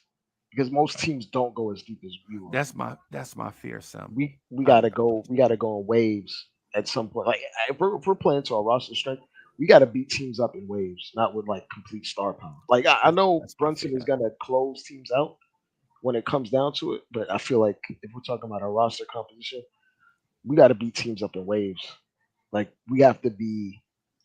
I don't want to say like if you watch football, like some teams have they have like 10 defensive linemen and when they get to the fourth quarter, the other team's offensive linemen are gassed, but you keep rotating your D line and over, you're going to generate pressure on the other team The regardless. Giants did that to the Redskins Sunday. Yeah, they Yeah. did. Yeah, I saw that. I was like, man, I'm sorry, not Redskins, the Commanders. Commanders. I'm like, the So Commanders can't block the Giants, but the yeah, Giants kept rotating in so many fresh guys that you like just the war of attrition. and so So and to that point, like I want like to say that I want to see Brunson not have to play 35 minutes. I want to see Randall not have to play 35. If we get them down to the 31, 32-minute range, you won't see Randall gas out at the end of games where he's just not able to hit his shots because guys that are 260 pounds aren't meant to be sharpshooters. 9 times out of 10, when you come down to the end of games, it's why Randall shoots so well in the first half, but in the second half, right, all his numbers go Yeah. down. because his legs are good, because 3-point shooters are not Gotta, meant to you need your be double legs. digit rebounders. Yeah. You just because if you can imagine Charles Oakley knocking down threes, he Right. wouldn't have been as effective. You know, but to your point, Drake, the point that I'm getting at the point that I want to raise Mhm. is at the end of this, we were a team that did not run, Mhm. right? And then at the end of the season, we still had a varied bag of injuries. Mhm. Even our backup center was hurt at the end Right. of the season. Right. You know what I'm saying? And we didn't run. My fear is that if we get out and embrace the track meet, so to speak, we'll get more shots, right? We'll get more shots throughout the course of the game. But like we've been saying forever, we don't need more shooting, right? We need more making. Yeah. You know what I'm saying? That's what we need because we get shots. But like the other night, Deuce McBride was 6 of 18. Yeah. Oof. So you know what I've seen with the Knicks, because we haven't, I guess historically been, over the past few years, a running team, right?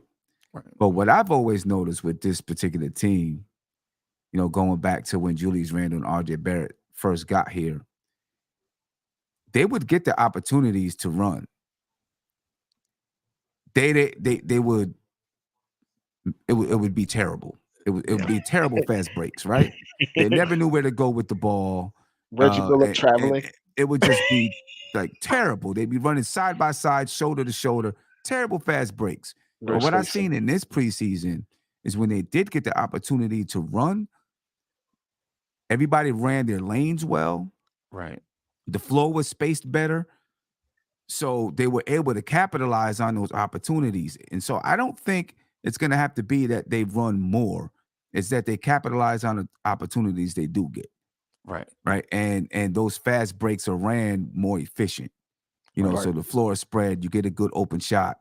You get a good layup out of it because, you have everyone's running their lanes the correct way. You're making the right pass, Right. instead of making the wrong pass. Right.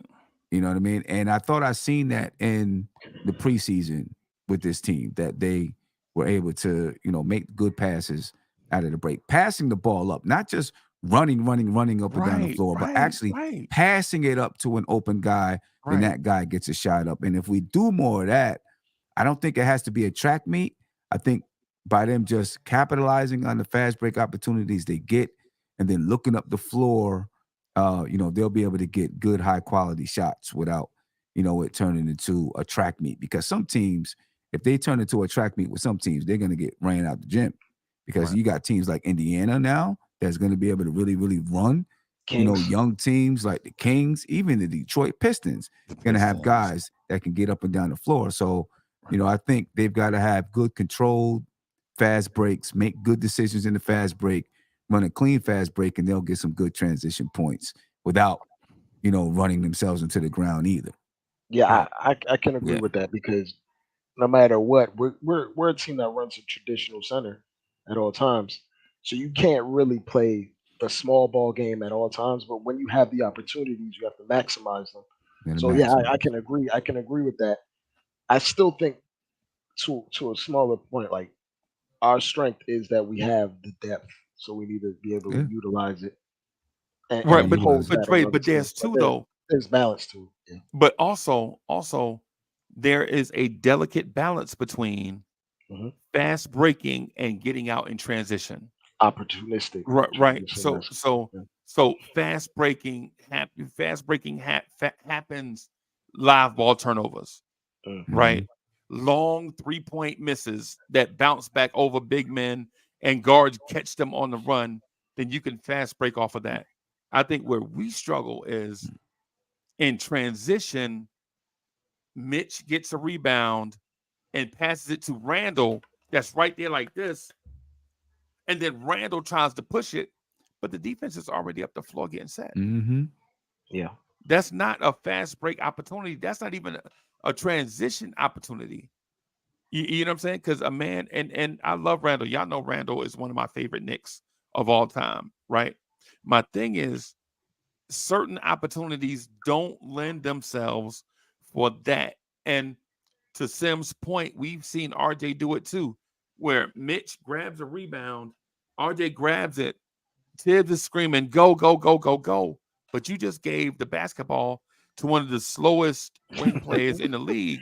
The defense is, and no disrespect to RJ, because RJ's got his strengths. Every NBA player has strengths and weaknesses, right? But when you hear the word fast break and RJ Barrett, the two just don't seem like they go together unless RJ is out on the wing running without a basketball. Right. Right.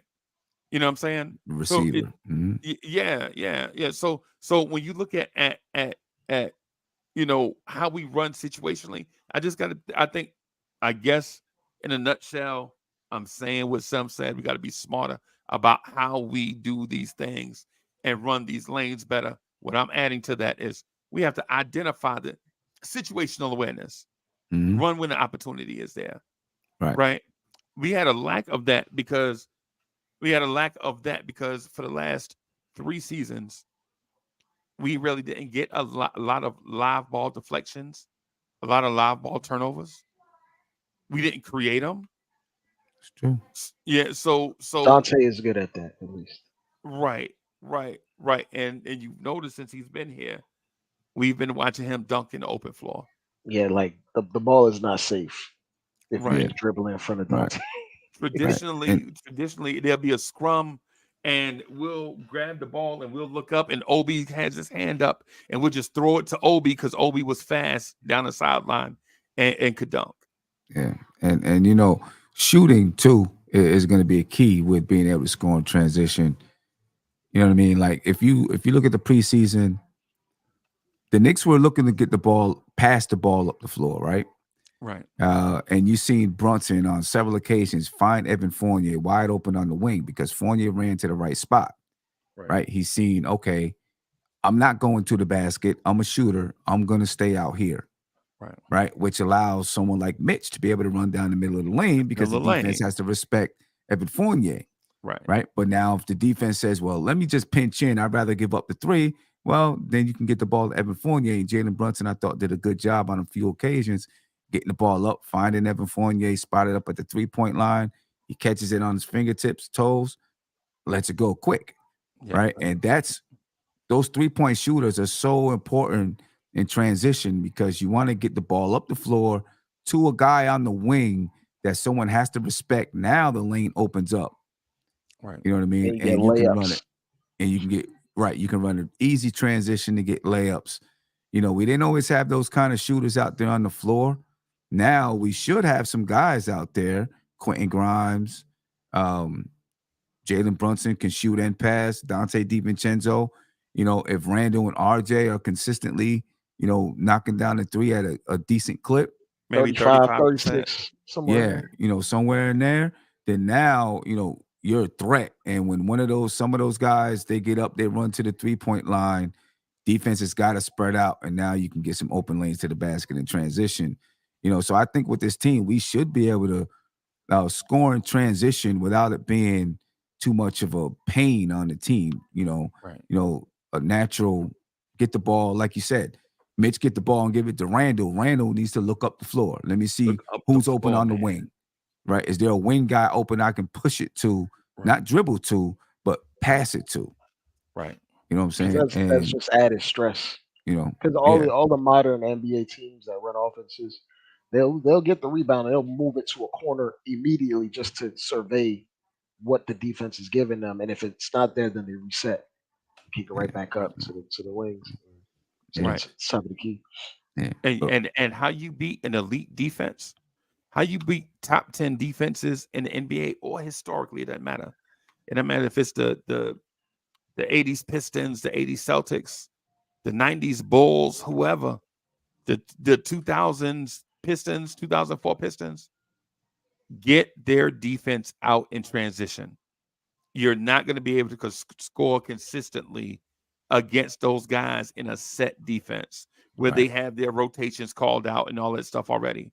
What you want to do is have the Pistons, for example, Ben Wallace and Rasheed Wallace running the floor, scrambling, trying to get to a guy, right?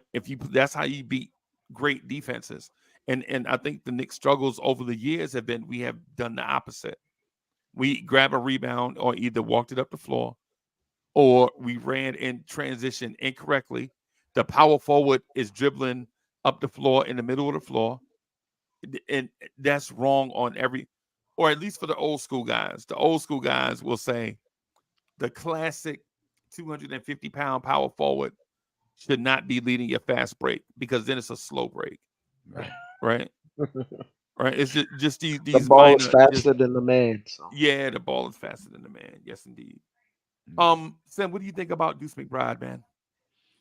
I mean, listen, I like Deuce. But Deuce. You know, it's the offensive side of the ball where he's really got to develop. I think his defense has even gotten better. Right. You know what I mean? From what I've seen in the preseason, his defense is off the charts. Right. You know, it's that offensive side that he's got to, you know, he's got to figure it out. You know what I mean? Listen, we've seen he's not afraid to take shots.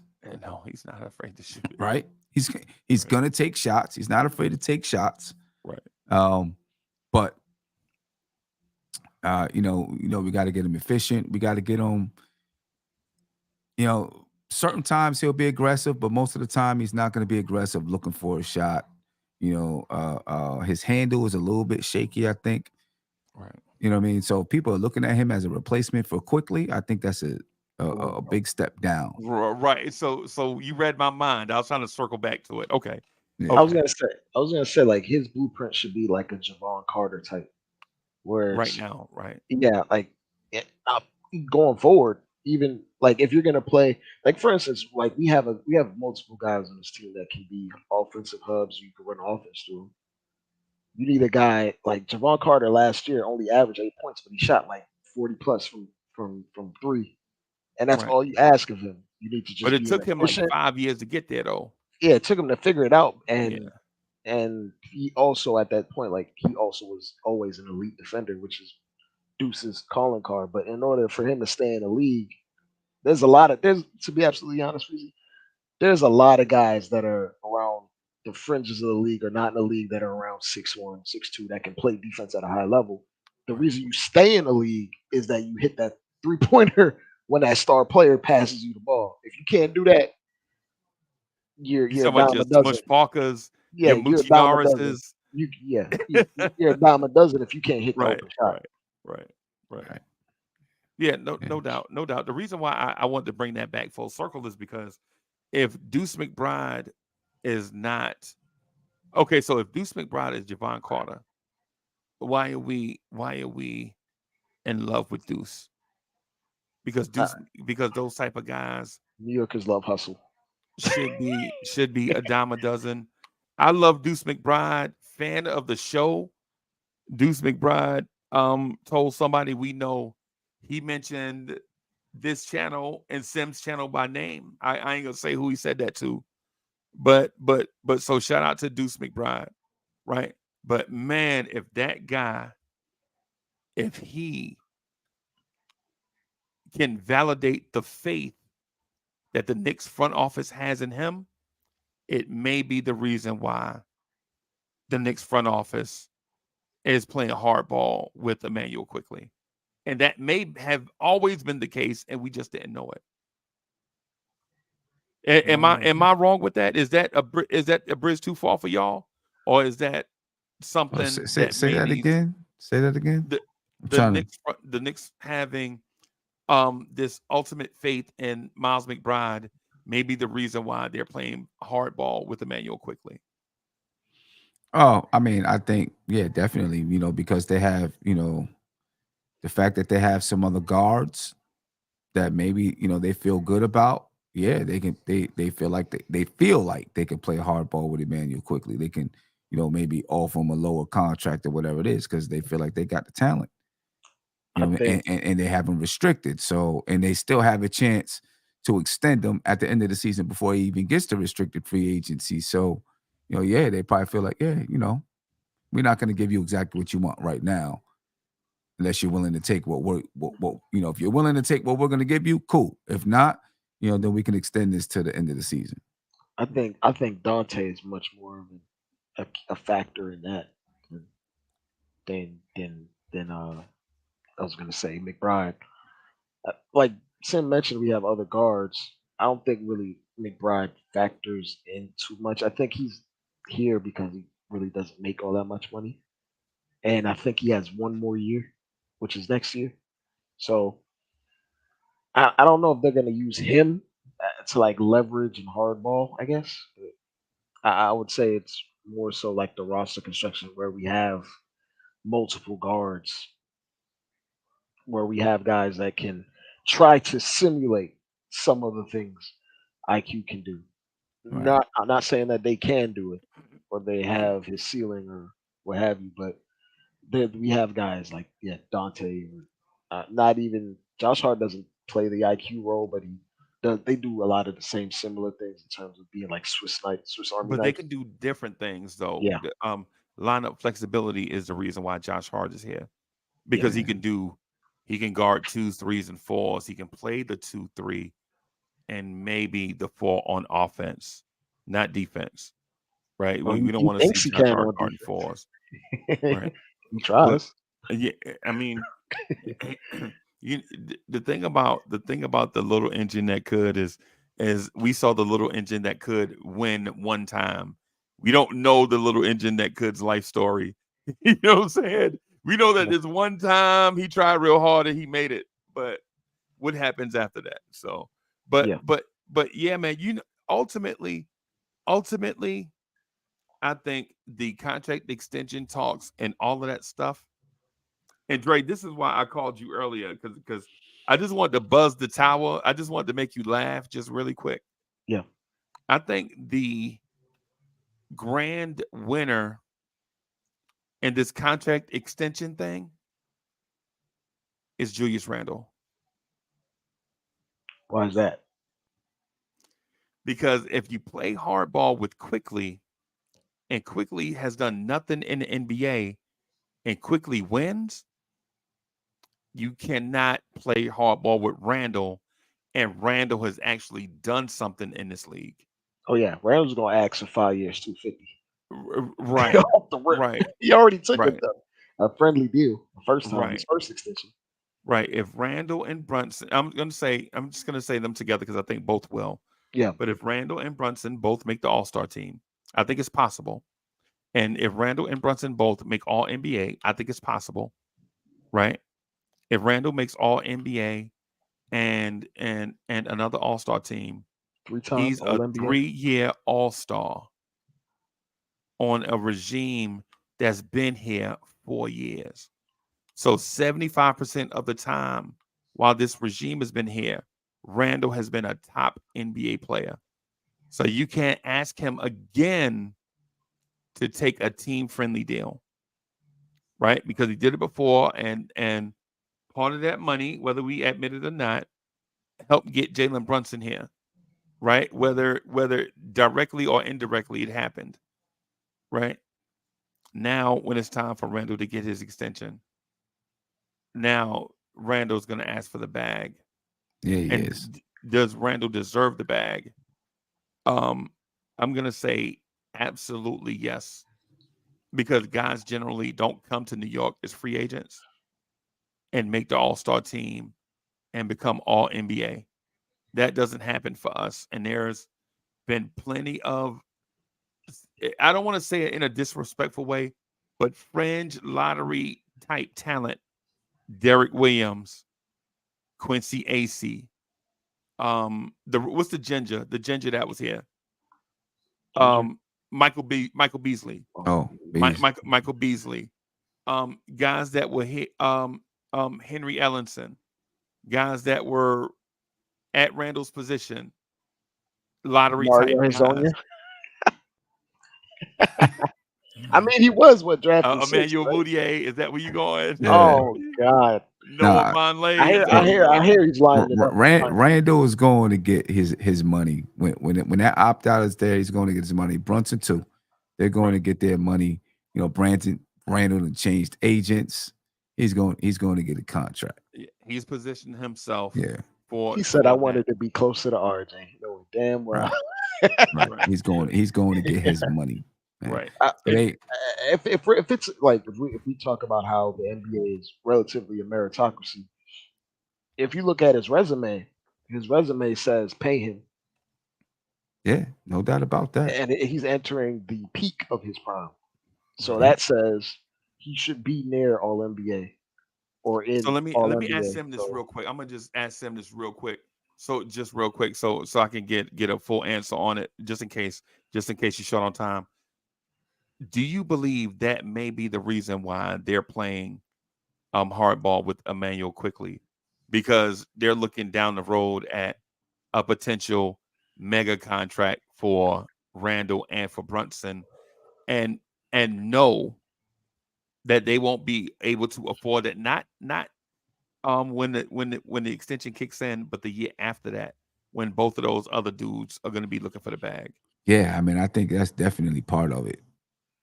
Okay. You know what I'm saying? Yeah, I don't know what the salary cap is going to look like at that point, because that's the end of not this season, but the end of next season is when both players can opt out, and both players, I believe, will opt out. Right. You know, and so, you know, the Knicks could be looking at, you know, being over that luxury tax. Way Right? over. You know, having to pay the luxury tax. Yeah. You know what I'm saying? With giving those two guys big contracts like that. So yeah, definitely. They've got to be looking down the road that way, because RJ is going to be making $27 million a year or something like that at that point too. Yep. Right. So they've got to be looking down the line to see how much can we afford. Also, you know, looking at the salary cap and seeing how much the salary cap is going to be then too. You know, I'm sure it's going to go up some, but you know, that's got to play. But they don't know what number. And so if you don't know what the number is going to be, you got to kind of play it close to the vest, because there is no, hey, I'm going to go over that number. It doesn't matter, you know, what the salary cap is. We're going to go over. We can't take the Golden State Warriors approach, because the Golden State Warriors have championship level players. Exactly. We don't. Exactly. And you know, at that point, listen, if the Knicks, let's say they've made it to the Eastern Conference Finals, they're going to pay them both. Right. But if they're meddling, you know, they made it to the second round last year, they get kicked out of the first round this year, and you know, then they're probably going to survey the roster and say, you know, are we good enough with these two guys? So, you know, who knows what it's going to look like then. And then if you are saying, are we good enough with these two guys, what's your approach? I'll be right back. And so, yeah, you got to maintain as much flexibility as possible. You know what I'm saying? You know, if they're not trying to maintain as much flexibility as possible, then they're not doing their jobs, you know, as a front office. I want to ask you a question, Sam. Yeah. I think. Do you think the reason they didn't extend Quickley is because they want to make him more appealing in like a superstar type trade, where if you pay him his money, hypothetically speaking, his value might go down initially before like the trade deadline. Whereas if you could trade him, the team that picks him up can negotiate a contract that may be favorable to them on their own terms. Like hypothetically speaking, if we were to like try to do an Embiid trade, I think Quickley not on a contract that's not like, I don't know, $140 million might be more appealing than him being restricted going forward. I think he might be more. I think we're viewing Quickley or not extending him because I think he might be the ace in the hole that we might pop out to make a sweetener in a deal for a megastar or superstar. You're saying by the trade deadline? Yeah. Because if you extend him now, I Right. don't. Depending on the money, like if it's a team favorable contract, obviously then it would be more appealing. But if he gets like 150, hypothetically speaking, a 5-year extension, that might not be as appealing to another team trading for him, for Right. like trading their star for him.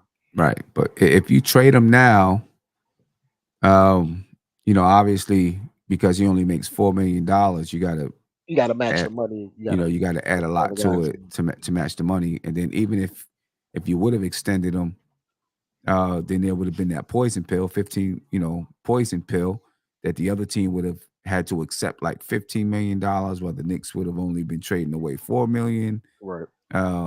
So you had that whole situation there. And that would probably be like a rebuilding team that can afford to do that. Whereas if you're Right. talking about a team trying to flip a superstar with Yeah. a ton of money, they're not really interested in Right, right. A team that's trying to flip a superstar. I mean, the thing is, you do got Evan Fournier's 19 million. You could probably use some other guys, Hartenstein or RJ whoever, still because has about 25. RJ got, has, what's on his contract. And, it is possible that by the trade deadline, Emmanuel Quickley, although he's only making $4 million, is the key to a trade to another team. Right? He could be the centerpiece that's going back to that other team, which means that team may agree to accept Evan Fournier's contract along with it, to make it work. So there's a possibility there too. And if they did accept Evan Fournier's contract coming back, they could not, they could decline the option, And then pay him for that next season. You know what I'm in saying? between. So it would be, it's not like they would be on the hook for his money. So there's a chance. There's definitely a chance that IQ could be the centerpiece of a trade by the trade deadline. Going to another team where if the Knicks stole a name out there, Donovan Mitchell, you know what I'm saying, and Cleveland was like, okay, well then we'll bring back IQ. Got to give us Fournier and maybe like A bunch of picks. somebody else and some picks, to make the money work. So there's definitely a possibility, something like that. I don't know, I don't know who that guy is. I'm just saying it's a possibility. It's like the writing on the wall is that they're aiming for a guy, but we don't know exactly who it is. We can just make assertions. Yeah, I don't know if that exists. You gonna say Who? something? Who? If what exists? The trade for a superstar scenario exists. Yeah, I don't know if it exists right now. I But definitely. it's the NBA. Like things change rather quickly. Like Things move fast, right? Yeah, like they do. like No like doubt the about that. like the Kawhi situation. I think everyone assumed he was going to be in LA Yeah, before he got traded to the Raptors. right. Like, Yeah. but like Pop was not having it. So But Freezy, I'm gonna pop off, man. I'm gonna go eat these burgers that I flipped. Man, I wish, bro. You know what I mean? I have old Chinese food in there, bro. Yeah. Actually, it was Italian. It was Italian sausage. It wasn't burgers. Okay. With some Man. green peppers and onions. toast the bread, about man. about to go ahead and Man, enjoy listen, that. it was good. It was good having you here rocking with us, bro. Appreciate it. Yeah. Appreciate We'll it. chop it up with Appreciate you, you man. throwing Yeah, me, man. appreciate you sending me the link and let me get on. Yeah, man. The opportunity to pick your brain about some stuff. Yeah, man. You know what I'm saying? Other than us tanking for RJ Barrett. You know what I'm saying? Yeah, man. But I appreciate it, guys. Yeah, man. I'm saying enjoy the rest of the night. Yeah, man. So, Salute. ladies and gentlemen, that was the Podfather, man, Sem from Nothing But Knicks. Make sure y'all subscribe to the channel. Check out all these stuff. You got the Queen over there, Ron over there, man. Everybody over there rocking, doing anything, man. And hopefully we could do more stuff in the future. Make sure No y'all doubt about subscribe to Nothing But Knicks, man. Day Appreciate one you, us. bro. Yeah, man. Peace. All right, Peace. bro. Yeah, I'm gonna throw the link in the chat just real quick, man. And Dre, that was a lot of, man. We kind of ran through the Rolodex real quick. So now Yeah, it's time to argue. Yeah, now it's time to fight, I guess. Yeah, that's what I wanted to do. That's what I was intended. So I didn't know he was gonna jump on, man. But But I wanted to get through a lot of those scenarios so we wouldn't leave any meat on the bone. You know what I'm saying? I think it's only right we get through it right before game one. Yeah, yeah, yeah. I'm in this weird space of thinking that we're playing a very risky game. I think the front office is definitely playing chicken. The our only thing though, my only consternation is when have you seen this front office play a complicated front office game And and when win? um the Mitchell Robinson trade, I guess. I mean deal, like signing him to a team friendly deal. When he was a completely unrestricted free agent, Yeah, Mitch could have left. He could have walked. could have won. He could have walked. The And we got Donovan him on Mitchell a thing. pretty favorable contract. I Very mean, not favorable. Donovan Mitchell, but the Jalen Brunson signing. Yeah. We kind of got a slap on the wrist for that though. Yeah. It was worth it though. It was worth the slap on the wrist. But the same thing with every team. Every team at Tampa's knows that the reward is outweighs the The risk. whatever the punishment is. Yeah. You know, um um I still wish this thing would have gone differently. Yeah, like extended him. Like what number would you have been comfortable extending him to? I don't care about the number or the contract, right? Just extending him. No. I'm saying I wish it would have been handled differently. Oh. Like both sides saying, "Hey, y'all, we just gonna handle this next offseason." I'm a hold out. I'm a reserve thought on that because the book I think is still being written about that. Because mind you, like remember, no one has been spoken to, at least just yet. I think it might have been the deal, might have been happened to be negotiated on all the way until the last minute, and it just couldn't get done. And then the Um, next time I see Quickly, he'll probably have something to say about it because you know our reporters are a bit ravenous, so right, they'll inquire and inquire and inquire. So it right, may not be the truth that we get out of Quickly, but we'll get an answer and we take it oh, how we want. right, Because they're right, gonna because at some point like players have to say straight up what it is and to not really ask about it anymore. Because we've seen players tell the media this is what it is. You don't have to ask me about it anymore. We're probably gonna get one of those things for Quickly. right. Has Leon Rose spoke to the media this offseason?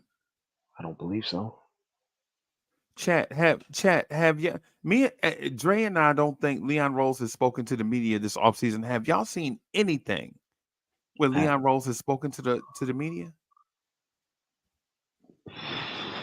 I haven't. Yeah, I don't know, man. See, that's what I mean. See, you feel me? Like, so even in a contract negotiation, bro, for Quickly to have to answer for that, for what both sides are doing, Mm.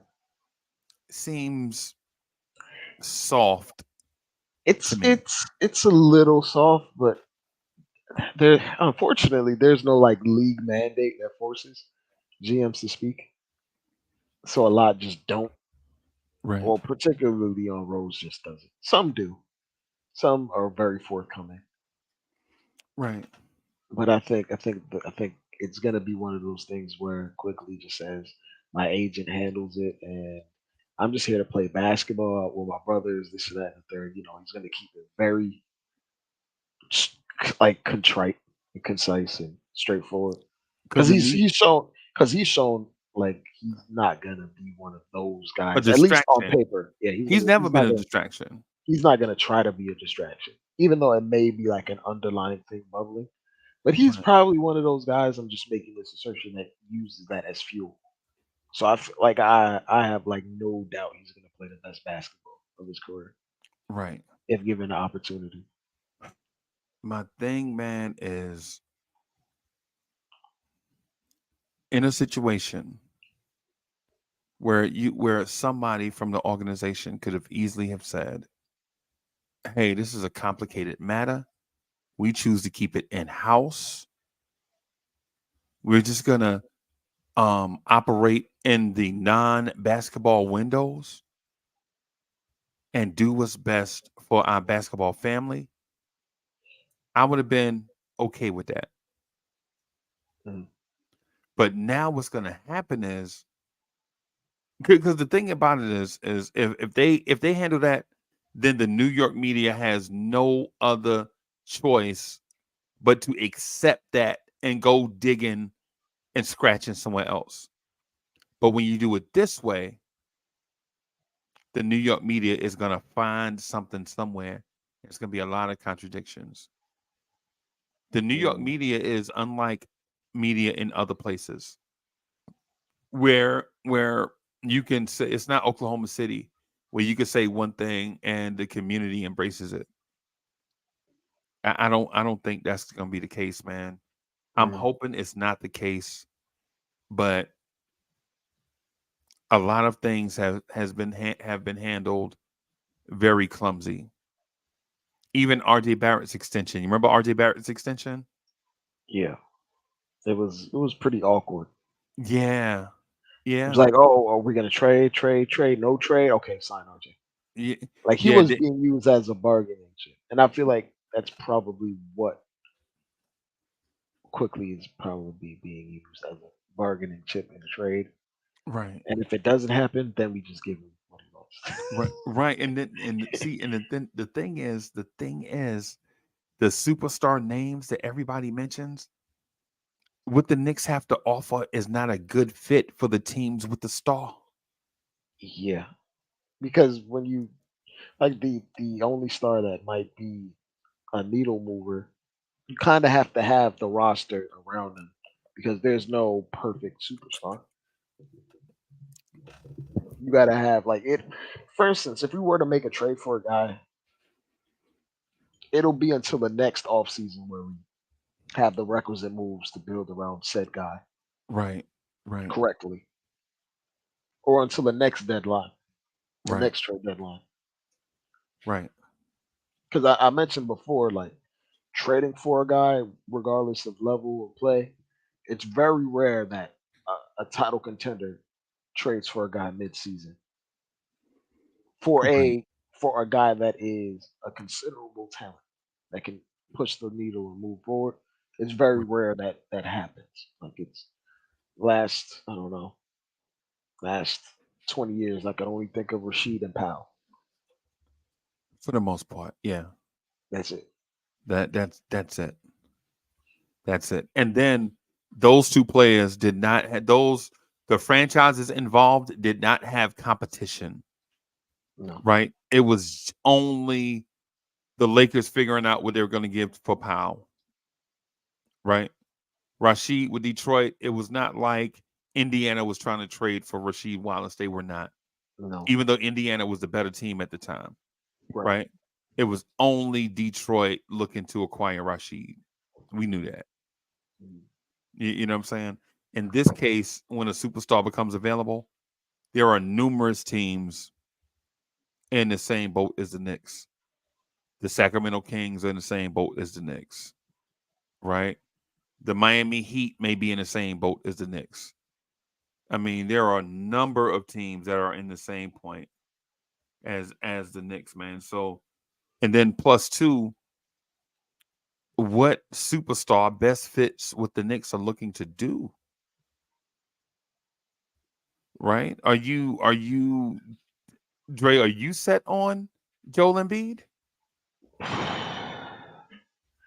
I, it's hard for me to say no to an MVP really, in the middle of his prime.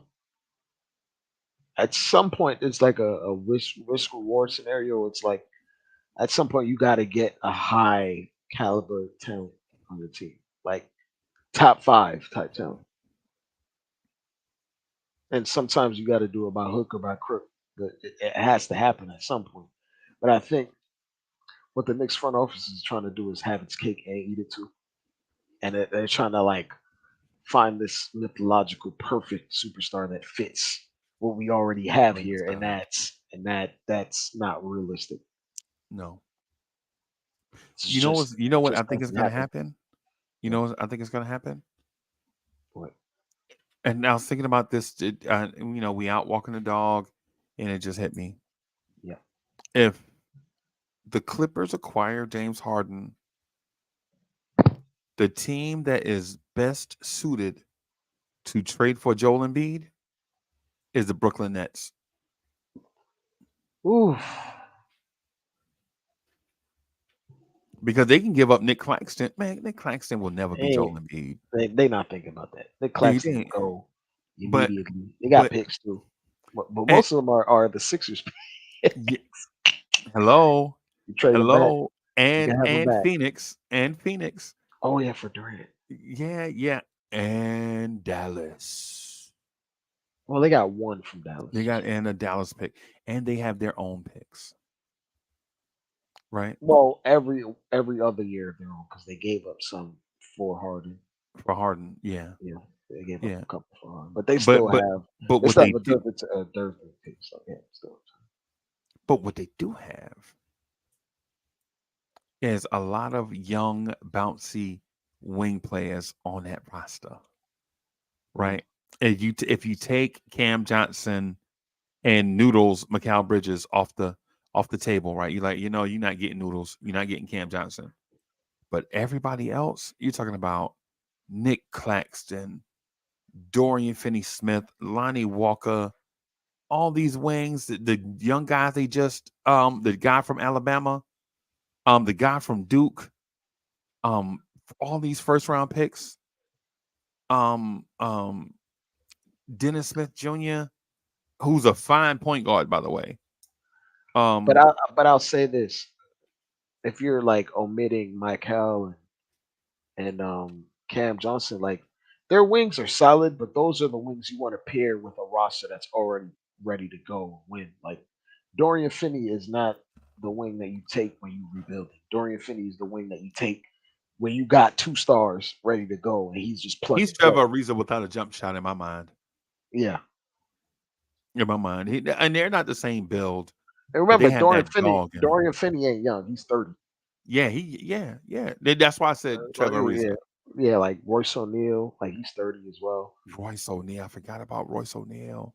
Yeah, so like those types of wings, they're Yeah, ready to go. Like to be absolutely honest with you, Breezy, if the Nets like don't have a great start to the season, they're gonna be flipping Dorian and like Royce O'Neal for like a pick or something, and then reload and then just try to spam picks for a superstar over the right, summer if they don't do it at the deadline.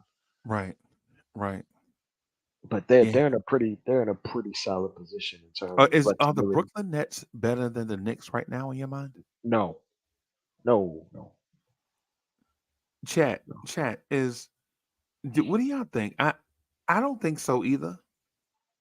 I don't think so either. They But have a roster construction that can give teams problems. right, But unless Michael, I think Michael is going to be in most improved category. right. But I just don't think like Ooh. he, So you don't think he's going to turn into Paul George this year? no, he's not no Paul George. Ooh. Should we have that He's a conversation? very good player, but he ain't prime Paul George. No, No, I yeah, never. he ain't Paul George right now. So. Yeah, I never said prime Paul. I mean prime Paul. I mean, who is prime Paul George? You know what I'm saying? But Yeah, what I but will say, he's gonna be like a 25, 26 point per game guy.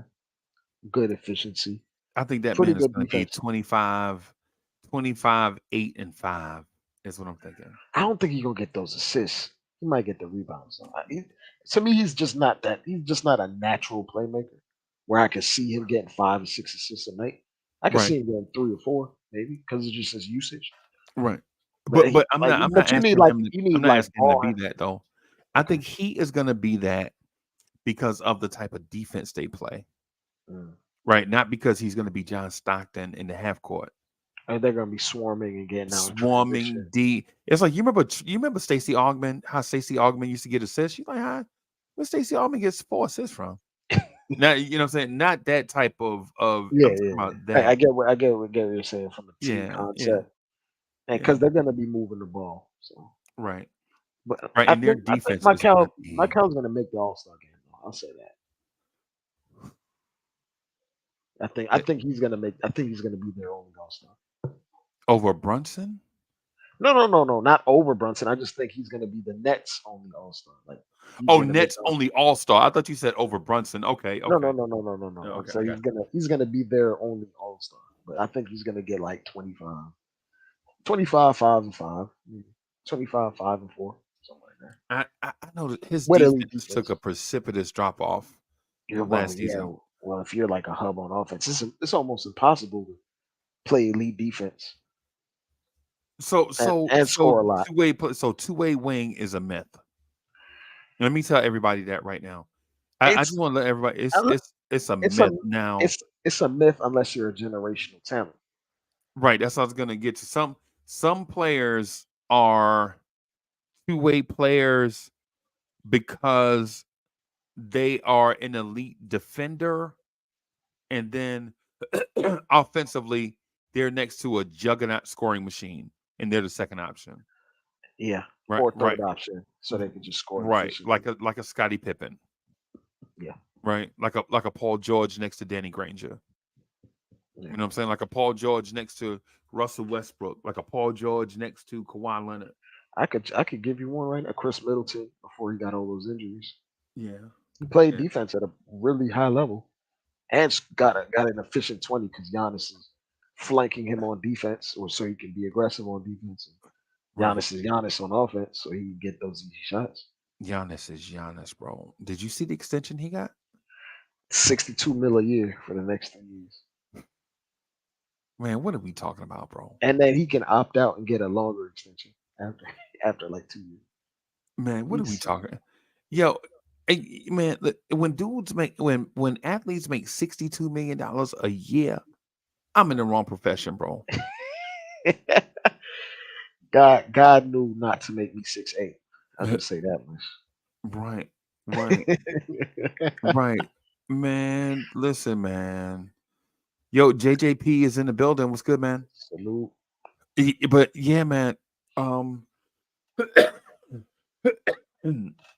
what I'm saying, I think Brooklyn is going to be really good. I think Jack Vaughn is a really good coach. I do too. I think Brooklyn is going to sneak up on somebody in the playoffs, Give them some fits. and I just hope I'm we don't see them in that 4-5 right. matchup. And I'm thinking the perfect fit for them to advance is if they play the Bucks and the Celtics. Mm, Because even though the Celtics have excellent wing scorers, the Nets have like 7 good wing defenders to throw out at them. I think that the only problem is that this is the lack of star power that they have. Because also ultimately, I think you don't it's not completely all on star power, but you need some star power to compete at the highest level. I don't I know, but I don't see Jason Tatum scoring like that over Ben Simmons. Mm, That's if Ben Simmons is healthy. Right. And if I can roll out if my 2 wing defenders but the are Nets gonna Mikal have to Bridges. score though. Oh, I know, but so the Celtics will also. But what I'm getting at though is nobody's is gonna stop Jason Tatum from getting his 28 or 30. Yeah, But but he's gonna what make I'm it hard though. He's gonna make it right, hard. right. What I'm saying is that when you offer these guys though, you're gonna stop. Jason Tatum's not going for 40 on Ben Simmons. Period. Right. And I love Jalen Brown, but he's not going for 40 on Mikal Bridges. It's just not happening. Right now, they'll get their 28, they're 30, they're 32, they're 35, but they're not going to have those explosive career-defining moments against them because if they do, they're just going to put Dorian Finney-Smith on them, Mm. right? Or bring it. What's the kid from Alabama that I love? I wish the Knicks had drafted him. Kid for Alabama, Clowney, Noah Clowney. Clowney. Oh, that dude is just. I think he needs some seasoning though. No, I mean, yeah, offensively, he's Yeah, raw. But you know what though? still not like 19-year-olds. You throw a 19-year-old in a playoff situation, they gonna foul a lot. Good. Good though. You know what I'm saying? Good. Because he'll be in a role where he may be the fifth wing defender. Right. You know what I'm saying? So I'll say this. I think the Nets pose a lot of issues from a modern basketball standpoint in terms of just their switchability, the right, versatility on the defensive end. right, I just don't know if they'll be able to generate enough easy offense with those guys. right. Because when we talk about go-to scorers in those teams, Michael is growing into one. Cam Thomas is in and out of the rotation because he don't really play he's a defense. walk-in bucket, Yeah, he's a but his bucket. defense is so atrocious. Horrendous. His defense is worse than Fournier. Right. You And hear and then me? When they show a sign, they show a poster of a terrible defender. It's Cam Thomas. Fournier actually tries. He's just physically unable. Cam Yeah, Thomas don't even and try. his defensive and his positioning is not bad. Like his initial defense He's is just just flat when footed. yeah, man. It's he don't have elite. He's got Obi hips. Let me put it that way. Oh man. Pause. But it's one of those things where you need 2 to 3 guys that can get a bucket for you at any given time, and I don't see them having too high level. Like I know They Jalen do. Brown got They still have Spencer Dinwiddie. he's not on Jalen Brown's level or No, he Tatum ain't gonna Brown. score with them. Nah, But nah. but you were talking about when you just need 2 or 3 easy buckets, right? Yeah. But Yeah, you're like, this is why, like, for instance, the Bucks really struggled in the playoffs because Chris Middleton was hurt. Because Drew Holiday can get a bucket almost just like Dinwiddie, but when you're relying on him to be your number two, that efficiency falls off a cliff. plummets. Yeah. Yeah, so it's hard to like if Dinwiddie was the number three on that team, just like he was when the Mavs went to deep in the playoffs, then whew, good luck. But Right. as it stands right now, like in terms of like getting a bucket, I think he's like the number two option on that team. But they have a lot of guys that can. Remember, they got DSJ over there, and he figured out his career. He is an bro. Elite The, defender. yeah. He figured out, yo, if I'm gonna last in this league, I'm gonna have to figure out a trait that you can't dispose me from. Like, Right. that'll make me get indisposable. Because he's still an elite athlete, bro. How old is Dennis Smith Jr.? 25? 26. 26? I think he's 26. He's 25. He turns 26 In November, right? turns in November. Yeah. Right. I read something about Dennis Smith Jr. He tore his ACL in high school, but he was born with an extra ACL, so it didn't. I've never And heard that's of strange. anything like that. That's But strange, right? he was born with 2 ACLs in his knees. Right. Right. It kind of explains his explosiveness. Yeah, the bounce and everything, man. I mean, but yeah, I think that the East is gonna be really good. I think the Knicks are a great team, though. Continuity and all. We have two Outside of go-to scorers. distractions, If RJ can figure it out and maintain his efficiency, we know what Quickley is. We'll be all right, right. right. Man, we are gonna be Just wait till we hit our mid-season stride that we always do with Tibbs and get rolling. um. You might see one of those 12, 13 game win streaks somewhere around January to February, heading into the All-Star break or something like that. Right. Um. This first 10 games, Rough. this distraction. And it's a lot of them are on the road though. Yeah. You know, Yeah. it's funny though, like being on the road can take you away from distractions. Right. Oddly enough, Right. Right. you hear the Man. voices in the garden, but on the road they ain't talking about your contract. On Right. Right. Right. Yeah, I'm hoping. I'm not gonna lie to you. I'm hoping that the Knicks can pull off the in-season trade that is the catch-all for all the drama, The right? Rasheed Like Wallace like how trade. Josh Hart was the catch-all trade. Oh, that kind of just refocused us and got rid Yeah, of bad. I don't want to call guys on this team bad apples because it feels like the only guy that's really a malcontent right now is Fournier, and it's just because he's not playing. Which is right. which is usually where it all stems from, not playing. And, Um, I looked all across the landscape, but I don't see the catch-all trade.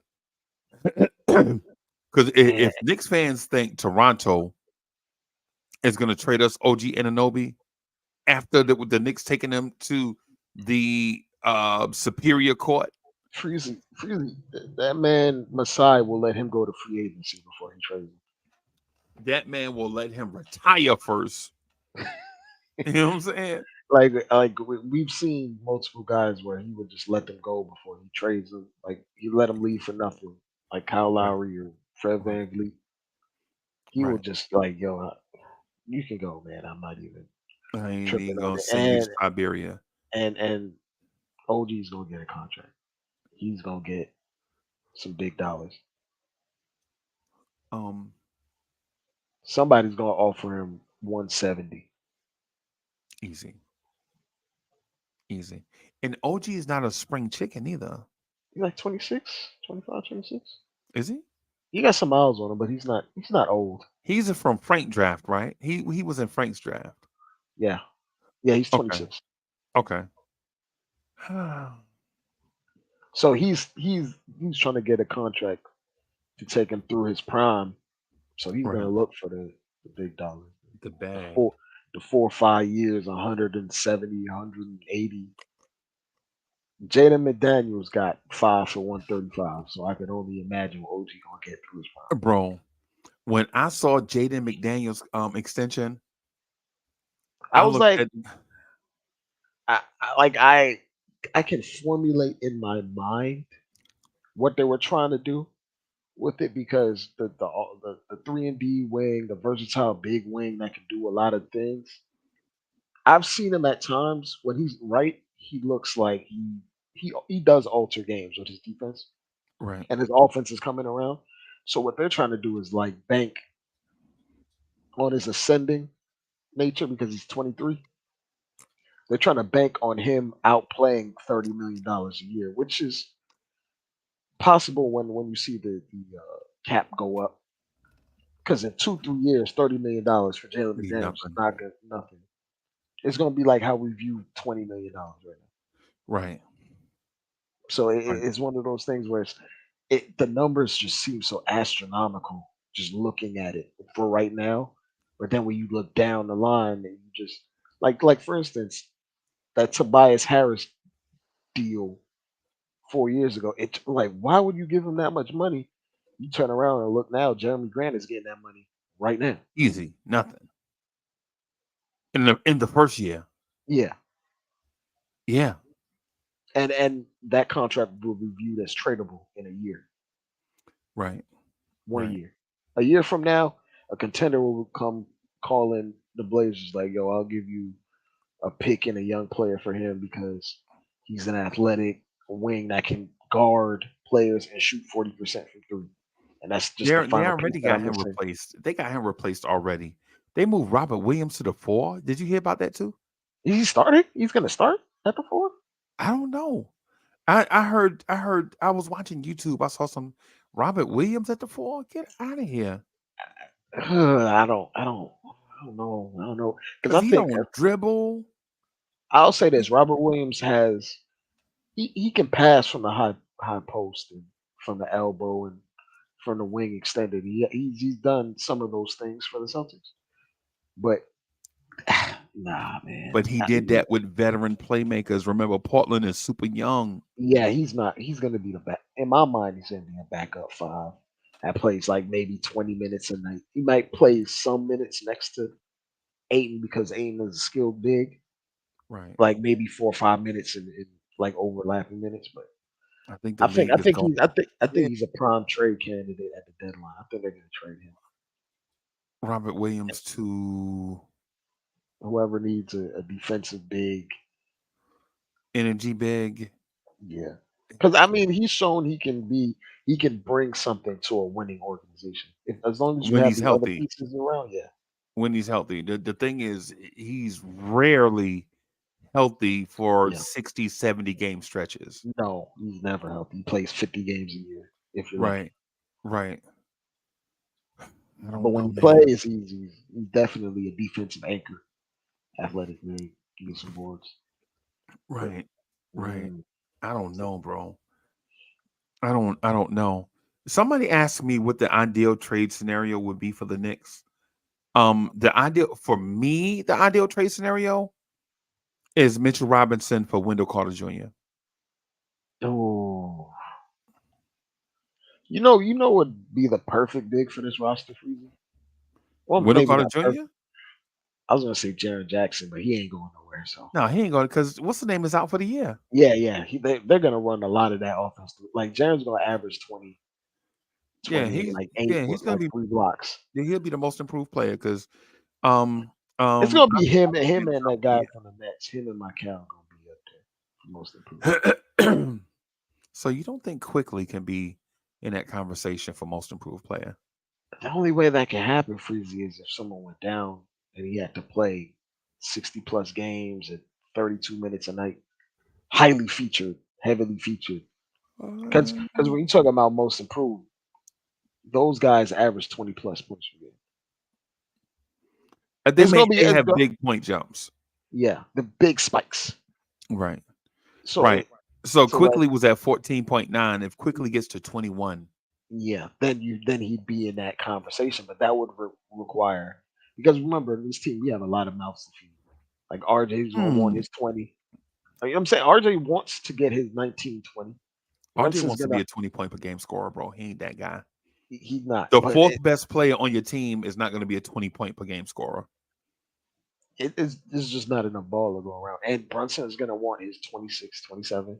So he can Deservedly, validate. yeah. Yeah. He's gonna want to make that all star team. Like Yeah.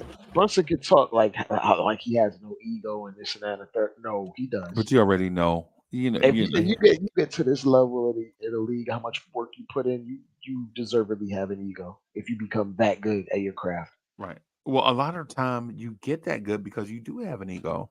Yeah. And He- Randall's gonna want to make that third All NBA and get He'll that make it. 250, get that 250, 260. Yeah, Randall will make it, bro. Julius Randall is a lot better than what people think, bro. When Randall is healthy, Julius Randall is a monster, bro. I compare Julius to like them bell cow running backs of like the 90s. Like he's like an Emmett Smith. A Jerome Bettis. He's a Yeah, Jerome Bettis. he's like a. I'm He's saying an Eddie George. yeah, he's like there might be like an aesthetic bias because he Right. doesn't move like Barry Sanders, Right. but he gets you damn near the same production. So it's like they get overlooked because they just don't look flashy. Right. But somebody has to get those 10 boards. Somebody has to get them 25 points per game. Right. Right. Yeah. Randall, bro. I was trying to figure out an NBA player that plays like plays like Julius Randle, bro. There are none, bro. And I don't want to call Julius Randle a unicorn. I'll call him a leprechaun. I don't want to call him a unicorn, right? And this is no disrespect to So he's Randall. definitely looking for the pot of gold. Is what you're saying? Definitely risking his life, just like a leprechaun, bro. You know what I'm saying? But Randall, dudes at 255, excuse me, that shoot the three high volume and rebound double digits are rare, bro. And assist man. Like guys that are built like Randall are usually bullies that Right. aren't necessarily the most skilled or can do a whole lot on the court. But for Right. what his job title is, Right. If we're keeping it a buck, how we utilize him on offense is wing. Yep.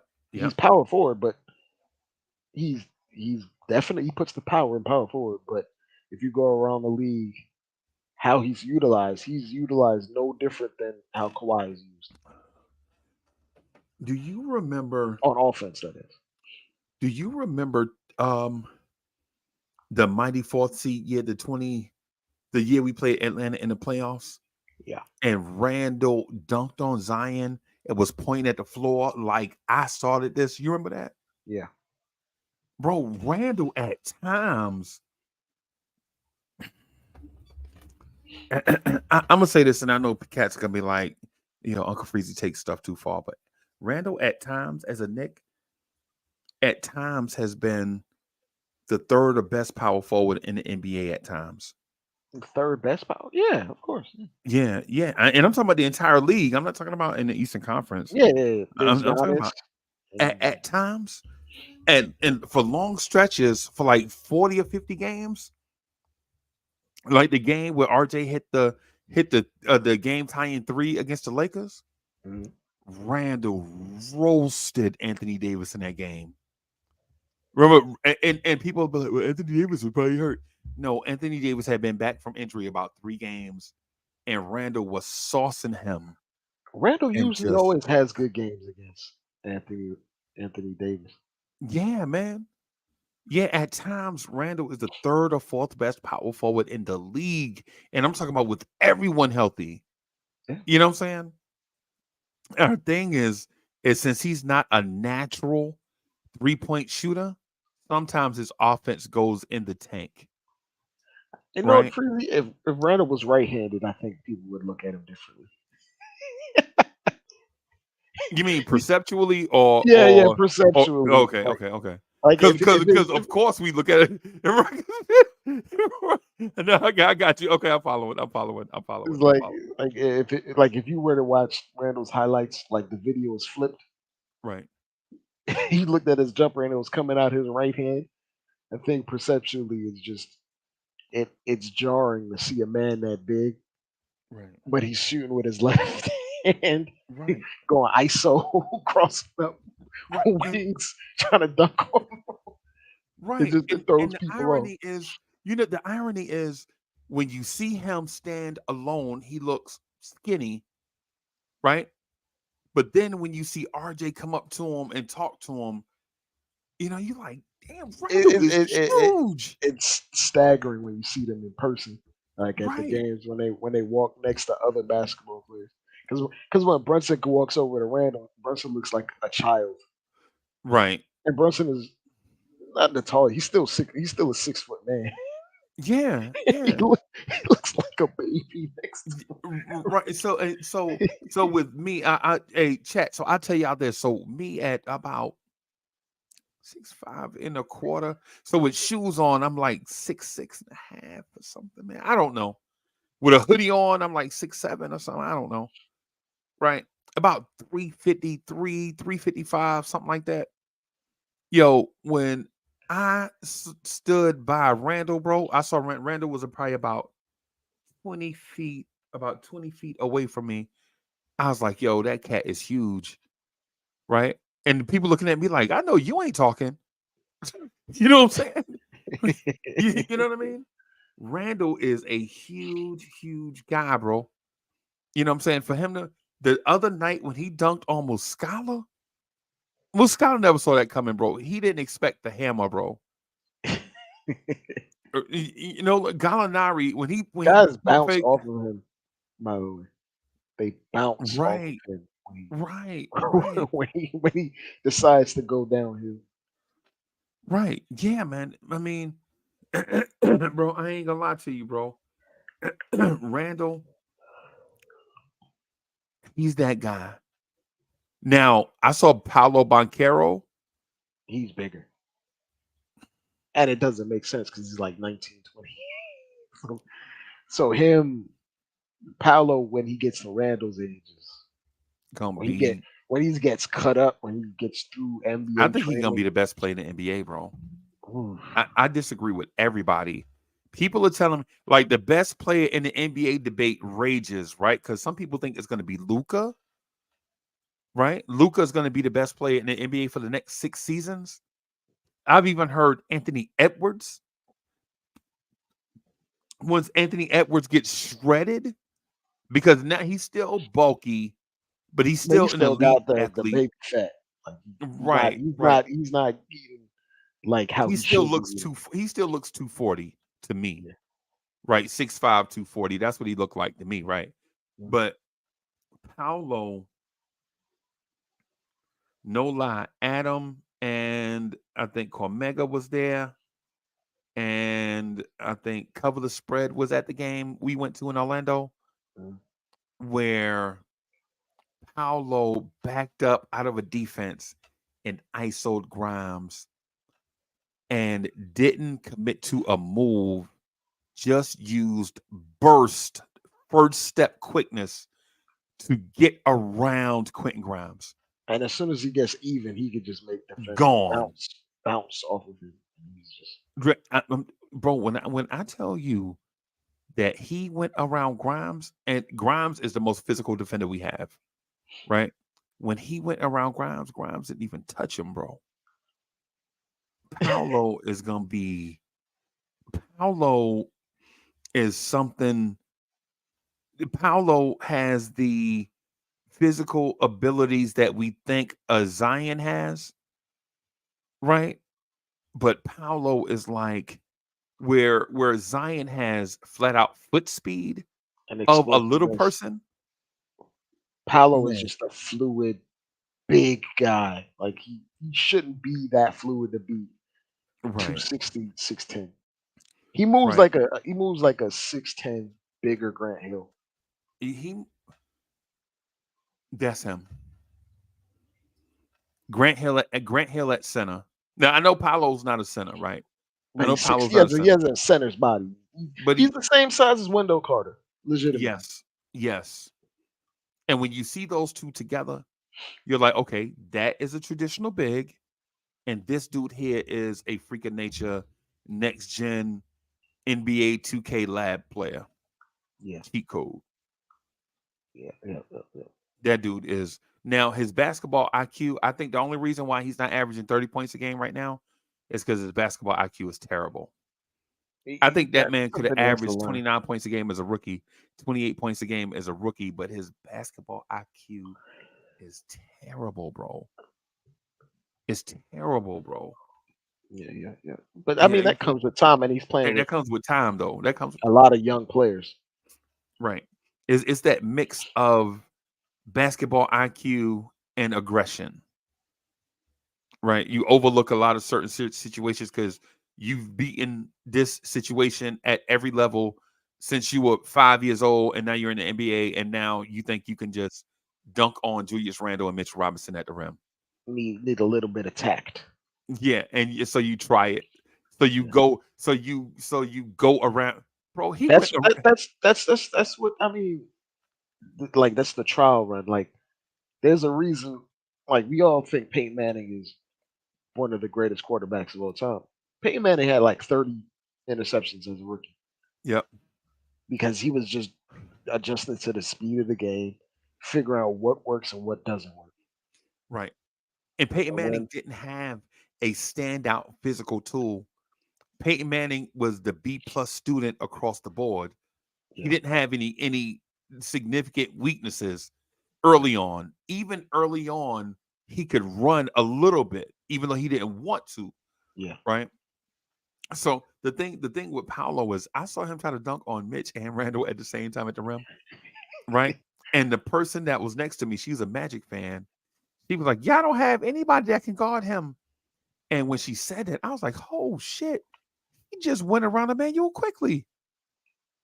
He And just quickly would usually pick up a big and make him pick the ball up at right, least. bro. The dude dribbled past Emmanuel quickly, tried to dunk on Mitch at the rim. Now I know just me He's saying a that man on child. That's what he is. He's a man child. he is something, bro. He is something, right? And I'm not gushing over chat. I'm not gushing over other teams' players. I don't want to make it seem as if I'm all hell bent on getting somebody else's talent. But what I am saying is there are players in this league that we should keep an eye on right now that we may not be able to get right now, but in like 3 years. The league is gonna look different, dude. Yes. The guys that are considered the guys, it's gonna be overturned. It's gonna be. I think we're gonna pass. I think you're gonna see passing of the torch this season. Ooh. I think you're gonna see. No disrespect. And Edwards is gonna be one of those guys. Yep. SGA is gonna be one of them guys. Yeah. You know what I'm saying? I think you're gonna see a passing of the torch from the Kevin Durant's to the Jason Tatums. LeBron's. Yeah, to the Paulos. Right. If Zion stay healthy. Zion healthy averages 26 points per game on 60%. And 4 steals, bro. without really taking care of his body. He coming in at 299 every game. Just so they won't say he's 300 pounds. Yeah. No lie, man. I saw the game again. New Orleans and I forget the other team they played. Orlando, I think it was Orlando. Was it? It was Orlando, man. He got like 4 steals in like 6 minutes. And it was not even like on ball, rip the man. It was like he saw the pass and just he was playing free safety and just bursted. Yep. He was looking like Ed Reed. Yep. Baiting quarterbacks and then just take off. It was watching him was like watching Julius Peppers chase Michael Vick. But for those that was like, oh, Julius Peppers chasing Michael Vick, I'm talking about Michael Vick in his prime and Julius Peppers in his prime. 40 Michael Vick. And Julius Peppers at 285 running like 4.38. You know what I'm saying? Like, what is this? It's like a lion trying to get a gazelle. Yeah. I think Zion is gonna be legit, and for that reason, I think we could kind of sneak into New Orleans and maybe get a Najee Marshall or a Brandon Ingram. I really like that Najee Marshall kid, bro. I don't think you have to give up too much for him. No, he kind of presents like Lance Thomas vibes. No, so Knicks fans won't do him like that. I won't do him like Lance. No. I'm not saying that's his game. No, I'm not saying that's his game.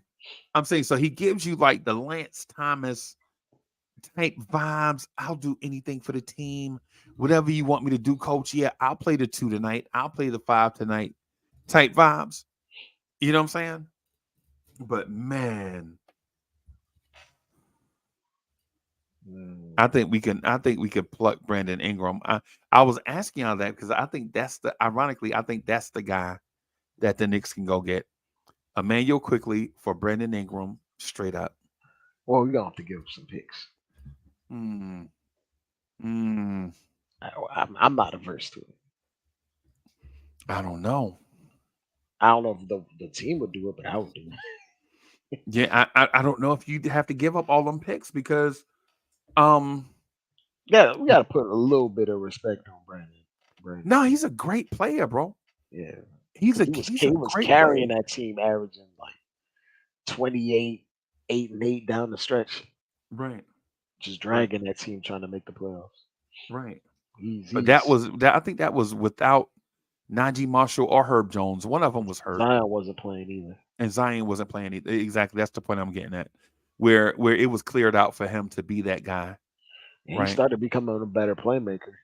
He was actually making guys around him better. Right. Is there anybody else? Chat, is there anybody else y'all can see the Knicks going after? Well, Freezer, we like chubby chasers over here. Brandon Ingram is a little bit too. Oh, he's the opposite, right? Skinny. He's the opposite of a chubby. There's no such thing as a skinny chaser. Right? Okay. All right. So we'd have to get Johnny Davis. Yeah, we're gonna have to get. We'd have to trade for Johnny Davis. That's who we. Don't do that. Tibbs would bring Johnny Davis. Imagine we actually drafted Johnny Davis. Oh God, we would have hated him so much. And we almost did draft him. was waiting on him to drop to us. Oh God. Oh my God, bro. Oh my God. If we'd have drafted Johnny Davis, bro, we'd have had 4 Randalls on the floor at the same time. It had Look, 4 Randalls. a lot of guys who would prefer to post up Oh before my anything God. else. We'd have had trick or treat candy in our starting lineup, bro. Oh God. Oh, yo, yeah, I know I call Grimes a ham sandwich. No disrespect to Grimes, man. It's all jokes, bro. We just cutting up a little bit, man. But Johnny Davis is trick or treat candy, bro, without the wrapper on it. Like some lady is just reaching into a thing of unwrapped candy, putting it in your bag. Oh man. Oh my God. Ew, man. Oh my God. And they putting candy corn in the bag.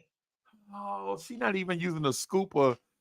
She She's just throwing candy corn in the bag. she just reaching in a thing and then scratching her hair. Oh Oh. my God. Oh my God, bro. Oh my God. Yeah, man. Yeah, Coach Mega. Yeah, man. Johnny Davis is Halloween trick or treat. And the reason why I say that is because you never know what you're gonna get out. Dre, do you know what type of player that do this? He's an undersized two guard RJ? that yeah, exactly that. Like his diet of shots were difficult shots that he didn't really make in college. Right. He's like a worse at everything Devin Booker. At least that's what he tries to do. Oh my God, bro. Because in college he made his name of being an isolation player, but he wasn't very efficient at it. No, he was not. He was just a product of the team featuring him so much because they didn't have that much talent. Yeah, they were Was he trash. from Wisconsin? Wisconsin, I believe. Wisconsin. 2 rookies I want you to watch. 2 rookies I want everybody to watch. The Hood Schifino kid with the Lakers. I Okay. think he is probably going to have a Malcolm Brogdon type impact on the Lakers, like Malcolm Brogdon did with Milwaukee his first year. The Right. only reservations I hold on that is that Lakers team is really deep. So it'll probably take an injury for him to enter the rotation. Deep at what Oh, position though? all over. Yeah, they're too deep everywhere. At point guard? Who's their point guard? D'Lo. D'Lo's in Minnesota, bro. No, D'Lo's a Laker. D'Lo's a Laker. Okay. They I thought re-signed D'Lo was. him, and Oh then yeah, they he got did play for Minnesota last. Yeah. then they Okay. traded for him. Remember? They traded, Yeah. and No, then he'll beat out. He'll beat out D'Lo. and D'Lo's looking solid in the preseason. What else is new though? Uh, D'Lo Austin looking good at the start of a season. I mean, Austin Reeves plays some point, and LeBron plays some point. So, right. so But D'Lo looking good at the beginning of a season. What else is new? the thing that like Jalen Hood Shafino, like he needs to get his jumper right because they're on LeBron's timeline. And if you're a guard next to LeBron, you need to be able to shoot at a high clip, which is why they favor D'Lo and Austin Reeves because they both shoot 40% from three. Oh, they Jalen's gonna did be shoot nice. 40% from 3. Coming down the stretch, D'Lo looked terrible. He looked terrible on defense. On offense, he was who he is, but on Okay. defense, he looked terrible, and he kind of had some. He made some comments about like having to step up on defense, and he doesn't want to be the liability Right. anymore. And he was saying he's looking up to Derek White to imitate what he does on defense. So in the preseason, he was picking up guys full court, making deflections and all that stuff. We don't know how long that'll last into the regular season, but it looks like he's trying at least. And if he hits one shot, all that's over. If he hits one big shot, all that's out the window. He better than LeBron, bro. That's how he is. That's him in a nutshell, right? That's how he thinks, man. Yeah. Like Swaggy P. Oh, All of God. that. Yeah, man. It's about that is irrational confidence right there. But sometimes Jordan you Poole. need irrational confidence to make it to the NBA. Yeah, like a fighter pilot. Yeah. Like a boxer. Yeah. It's just the irrational confidence. But the other guy I think people should keep an eye out for, and I don't mean burst onto the scene, but I'm saying He's he going to can be an play his instant way contributor. into getting a guy moved. Kobe Buffkin and Mm, Gay for Atlanta. I mm. think both I of do those like do. Buffkin. I I think do both of like those. Buffkin. The Gay kid, he stays hurt because he's the dude that's 100% all the time. Mm, And so he'll be the dude that's constantly dinged up, game time decision. You don't know if he'll play, mm. but I think that dude's giving me Tayshaun Prince vibes. That dude's giving me Tayshaun Prince vibes. Kobe Buffkin? No, Muhammad Gay. Oh, I got you. Yeah. Yeah. Because I think he's like 6'10", 6'11", Oh, he looks longer in person. but he looks like a bag of rubber bands, bro. Bro, I'm not gonna lie to you. I think a guy like that is exactly what Atlanta needs. So, but I think the Kobe Buffkin kid, I think he's gonna be legit, bro. He's gonna It's, light it up off the bench as soon yeah, as he gets his opportunity. But like mid-round draft pick guys, if you're not on a position of need, like right, immediately, because they got a couple young guys in that 2/3 spot that can get right. buckets already. That the Griffin kid, he's pretty Yeah, good. he's gonna be a rotational player, maybe at best. I think. Yeah. But I mean, for what he does, there's a place for it in the league. Yeah, It's yeah, just like how what's his name? God damn, what's his name? Slipped my mind. Wesley Matthews, how he lasted so long in the league, right, where right. like you say, he's a rotational player. You look up and Griffin's in the league for 13 years on Right. somebody's roster. Tony Snell. Yeah. Yeah, yeah. Yeah. Ironically, I think the emergence of this kid is gonna make Sadiq Bey expendable. They didn't extend him, so Right. Yeah. yeah, Yeah. they had the option to, and they said, "Yo, we'll see. We'll check about it next year." Wouldn't be surprised if the Knicks Oh no, wouldn't be that, surprised if the Knicks make the that's a big move. move is for him. Oh God. Yeah, man. I could see the Knicks making a Deuce McBride for Sadiq Bey type move. Are you going to? You might have to. I think Deuce. I mean, Sadiq Bey has a little bit more value than Deuce. Though. You have to give up. You might have to come off a pick or something. You mean NBA value or Yeah, to the M- team value? NBA value, Yeah, like because around the to league, us, Sadiq Bey don't zero value. What does but Sadiq Bey do to even get in a rotation with us? he shoots 40% from three. But that Tibbs doesn't care about that. He's a smart player and all that stuff, but for some reason, teams don't like him. Teams don't want to pay him for what he does because there's a lot of guys. You draft guys coming into the league that can do what he does at 6'8". If you look around the league, around the draft picks around like after 10, Right, teams are drafting guys that are 6'5", 6'6", 6'7", that can shoot the three. right. Come in, plug and play. While we already got superstars, Okay. like that kid that got drafted to the Nuggets. Which one? Christian Braun? No. Strother, Julian Strother Julian Strother from Tennessee? Okay. from Gonzaga, Gonzaga. Okay. where he just comes in. He's a late first round pick, but he's 6'7", smooth jumper, can light it up for three. Okay. And I was like, he averaged 18 in the preseason, and Okay. his jumper is just smooth as butter. Wow. He averaged how much? 13 18 in the preseason. for Denver? Yeah, Oh, I know who you're talking. Yeah, I know who you're talking about. Yeah. Julian Strother. Yeah. I know who you're talking about. Yeah, I know who you're talking about. he- Yeah. he's gonna by midway through the season he's gonna be off the bench like contributing. That's they got him in the second round, right? Late first round, Late first. 29th pick. Okay. I think the Nuggets traded up back into the first round to get him Okay. because they had a bunch of picks and they're trying to like Like how they let Bruce Brown go. They're trying to replace like a lot of the guys off the bench that Bruce gave Brown is production. magic, though. Bruce Brown is magic, bro.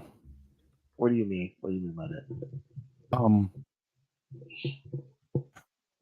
guys like that, guys like that, um, they provide so much for a NBA team that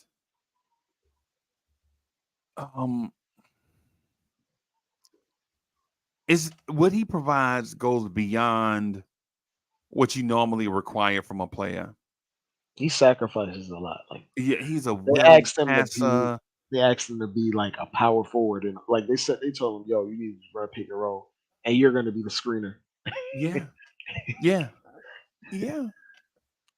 He is a he is He's a magic, bro. He's Swiss Army knife for sure. who would you rather have, him or um Josh Hart. Josh Hart? Yeah, Yeah, I would have Bruce Brown. Bryce Hart. Yeah, yeah. My thing is, Not by a whole lot, but yeah, yeah, I think it's by a whole lot, man. by a whole lot. Yeah, I think if you swap out Bruce Brown and Josh Hart, Denver doesn't win an NBA Finals. Oh no, no, no. Right? That's a lot to me, bro. Finals Yeah, is everything to me. You know what I'm saying? yeah, he definitely closed the gap in a lot of respects in all those earlier rounds because he won them some games himself by scoring. Right, man. Josh Hart ain't gonna give you no 20 piece in the playoffs. No, and he's not gonna be able to come out. See, the thing is, you come out of the pick and roll as the roll man. And he's a non-threat Yeah, in and any regard. yeah, and so you're the roll man. Nothing's there. The ball cycle back to you, and now you're the ball handler. Guys like that are just not. You know what I'm saying? You know, the conduits. We just hope. You need conduits like Draymond is a conduit type player, connector. You Dave need those DeBusschere. connectors, but you need high IQ connectors. Yo, that's Dave DeBusschere. Dave DeBusschere was that guy for the Knicks. Like on paper, you think, oh, this guy isn't anything special. Right. Then you plug him in with the requisite talent, and he just makes it all work. Right. Work its most efficient way possible. Right. Dave DeBusschere was like that, man. 6'6", 215. You like Power this guy forward. ain't really nothing special, and then He's a guard.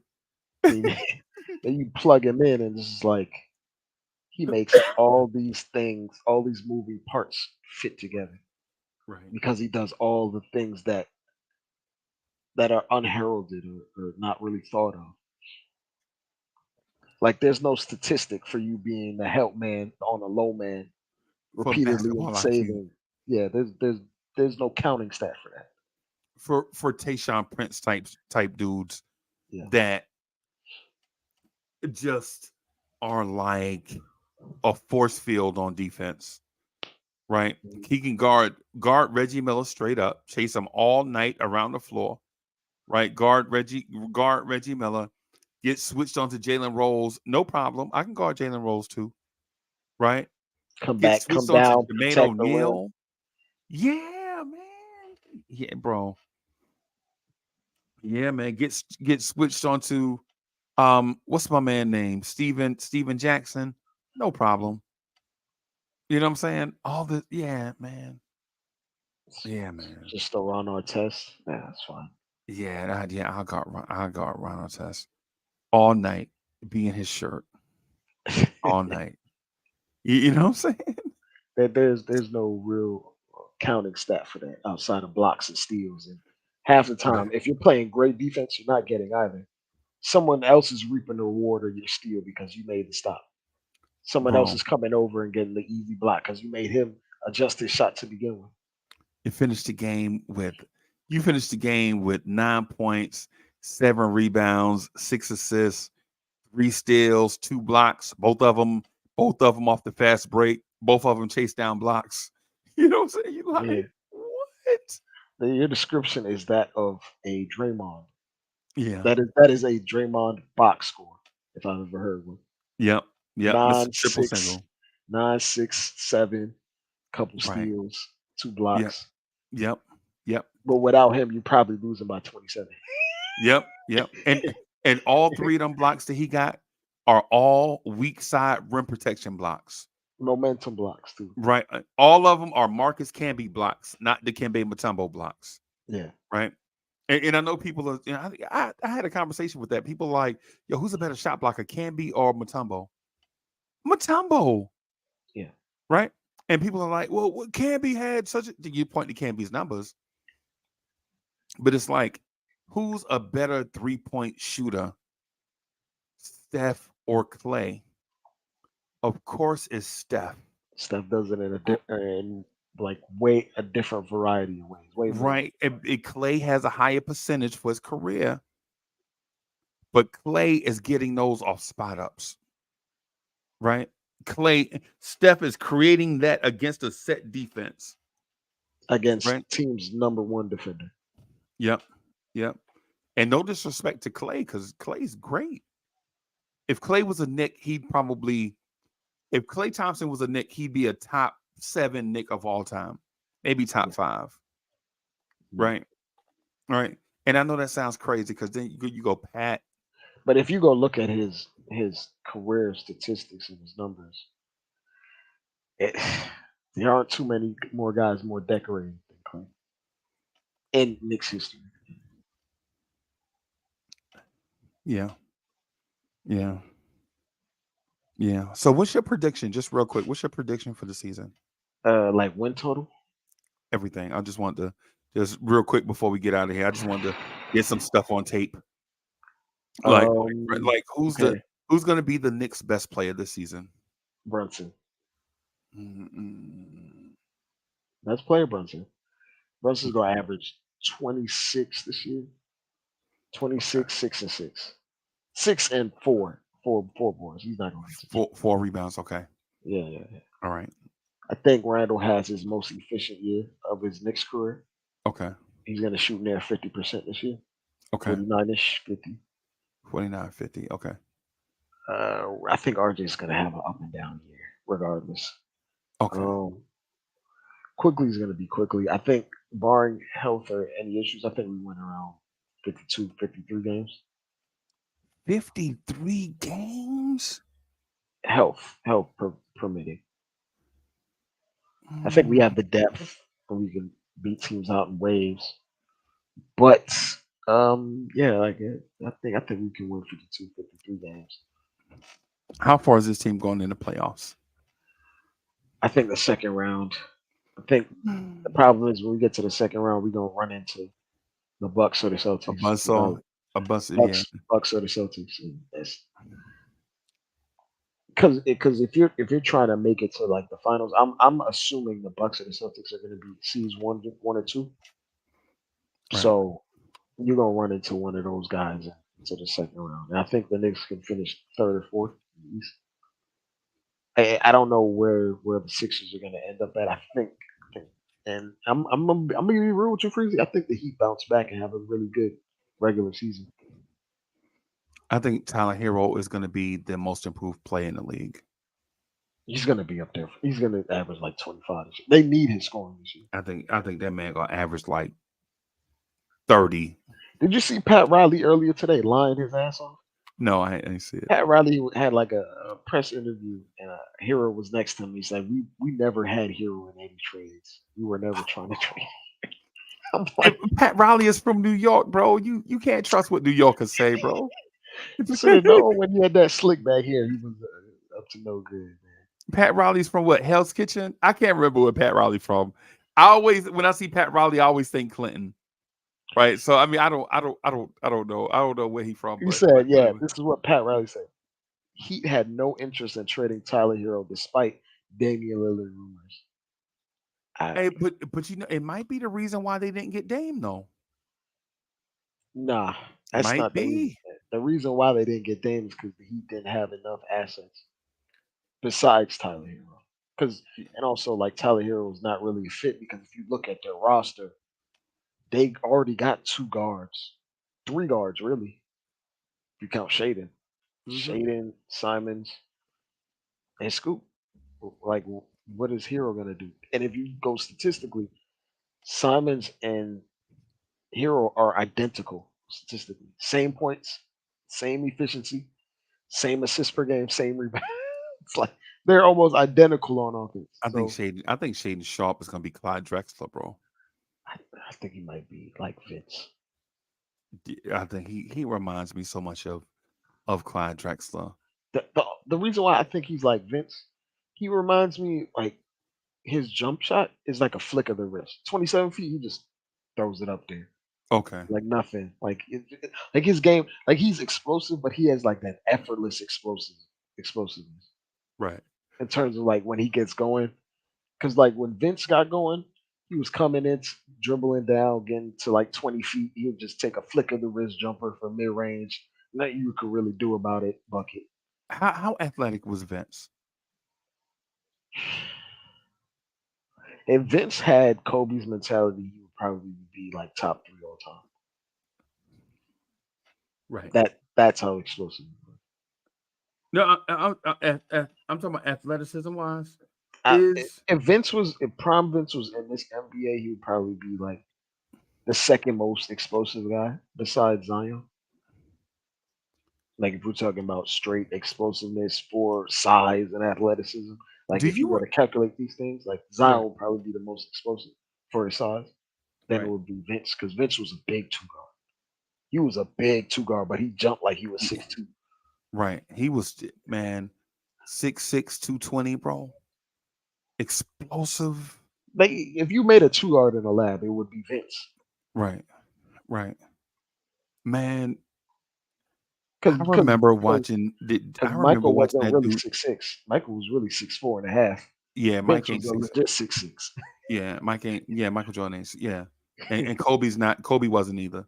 Yeah. But my thing is though I remember watching Jason Richardson make Vince Carter miss.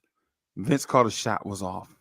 I Mhm. think Vince was like 1 for 8, and Jason Richardson started talking trash to him, and Vince Carter dunked on him, right? And then Vince Carter went on to score like 47 points or something, right?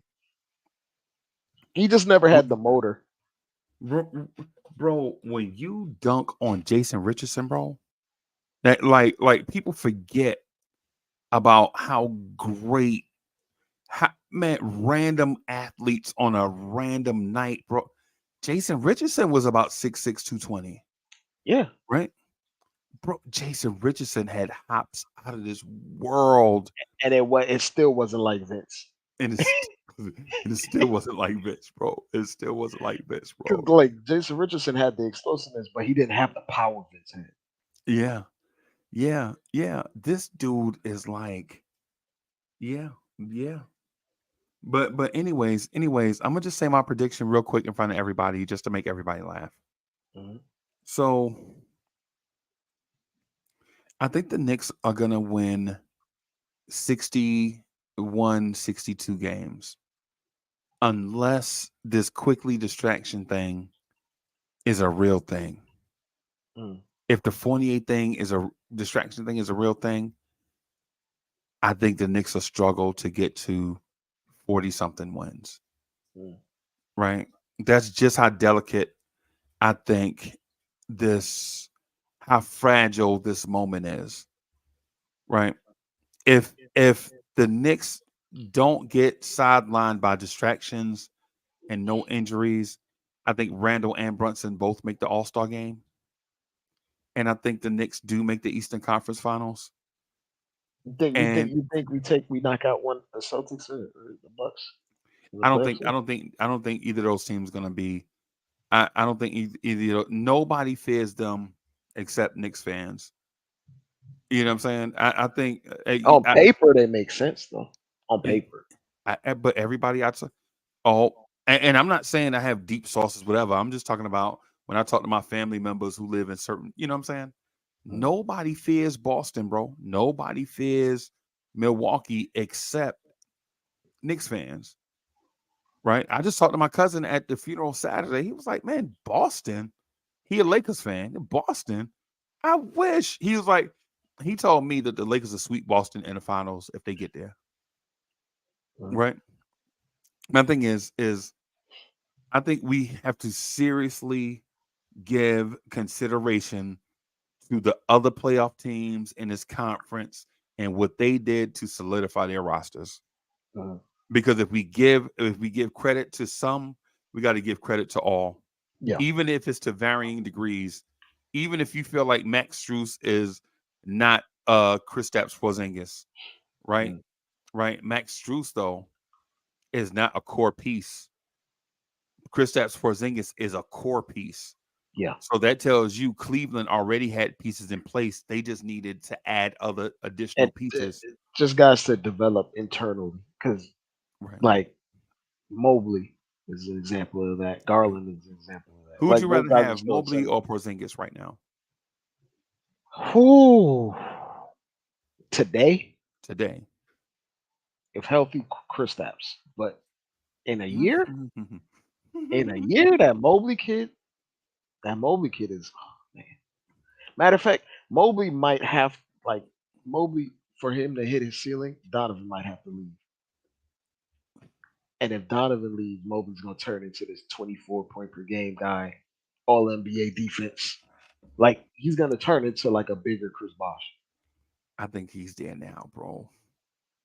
I think he's at about not 24 points a game, but I think he's going to be that 20. 21 Yeah. and 11, shooting like 37% from. I think he's going to be what people think Jaren Jackson is going to be, and I'm talking about right now. Oh yeah, because Jaren Jackson, I assume Jaren's gonna hit that 20 point per game threshold already. He hasn't yet, but he's gonna do that this year for sure. I, Because I we got the think this opportunity. Mobley kid is going to pass him this year. I I think the Mobley kid is going to be. He has the natural feel, anticipation. Like his IQ is off the charts. And he has things that bigs generally don't have at 6'11", and that's quick twitch. Yeah. Right. He's got like the quick twitchiness, like Randall has quick twitch. People don't recognize it because Randall's like 250, a stud, right? Yeah.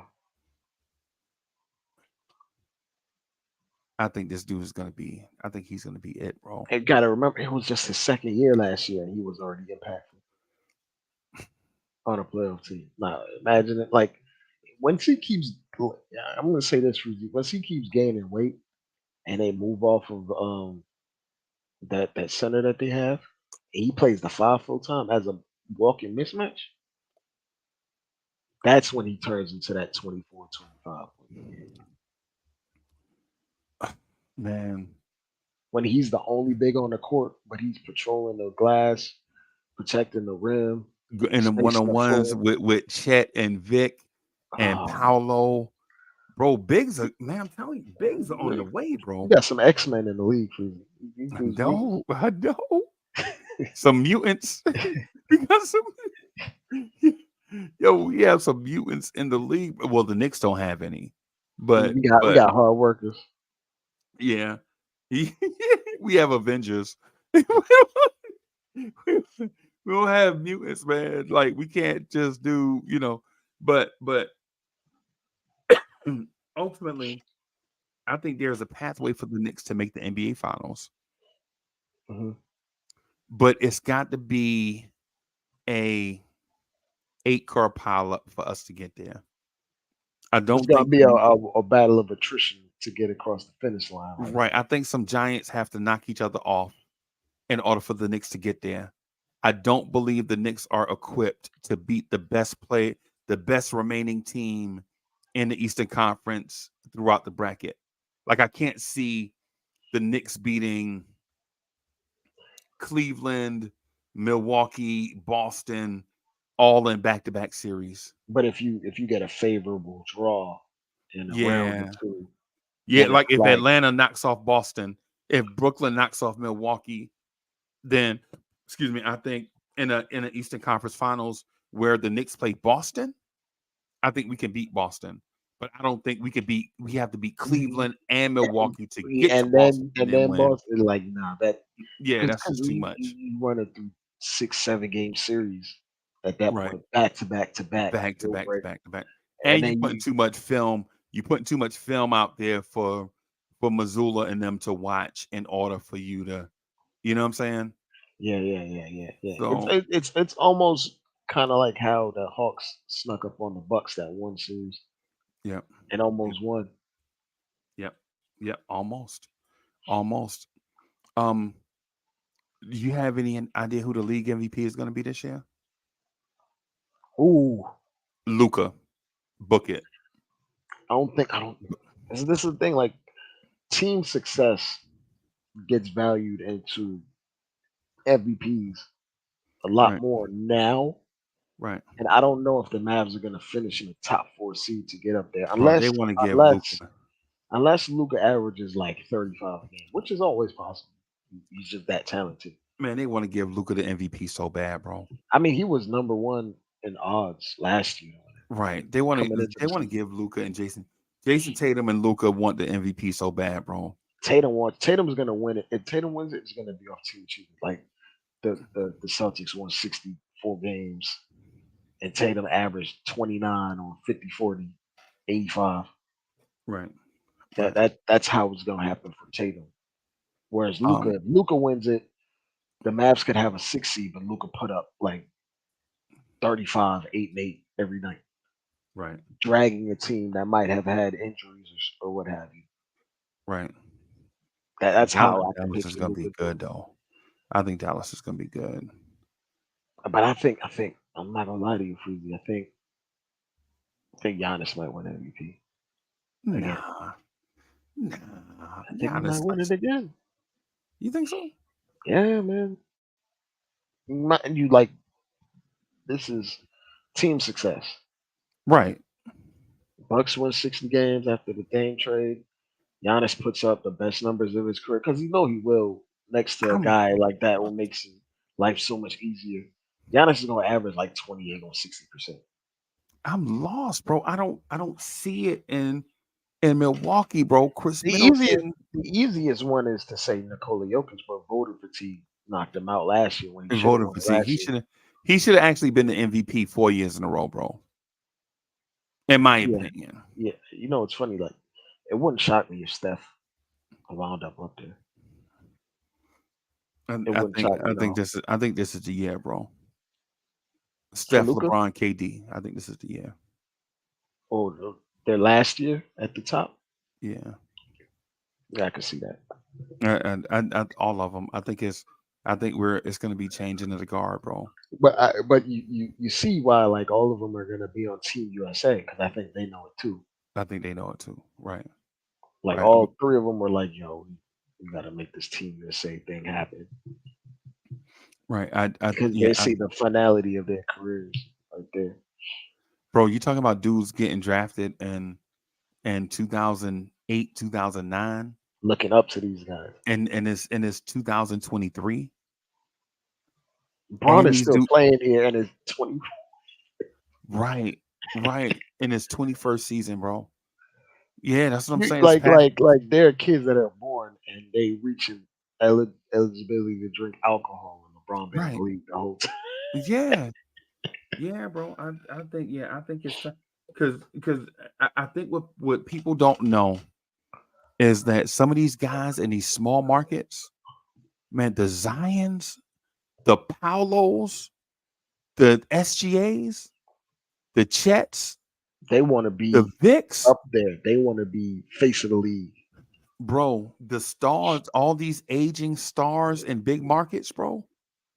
All these aging stars in big markets, bro, are gonna come to these small cities like Minneapolis and find out that Anthony Edwards is a dog, bro.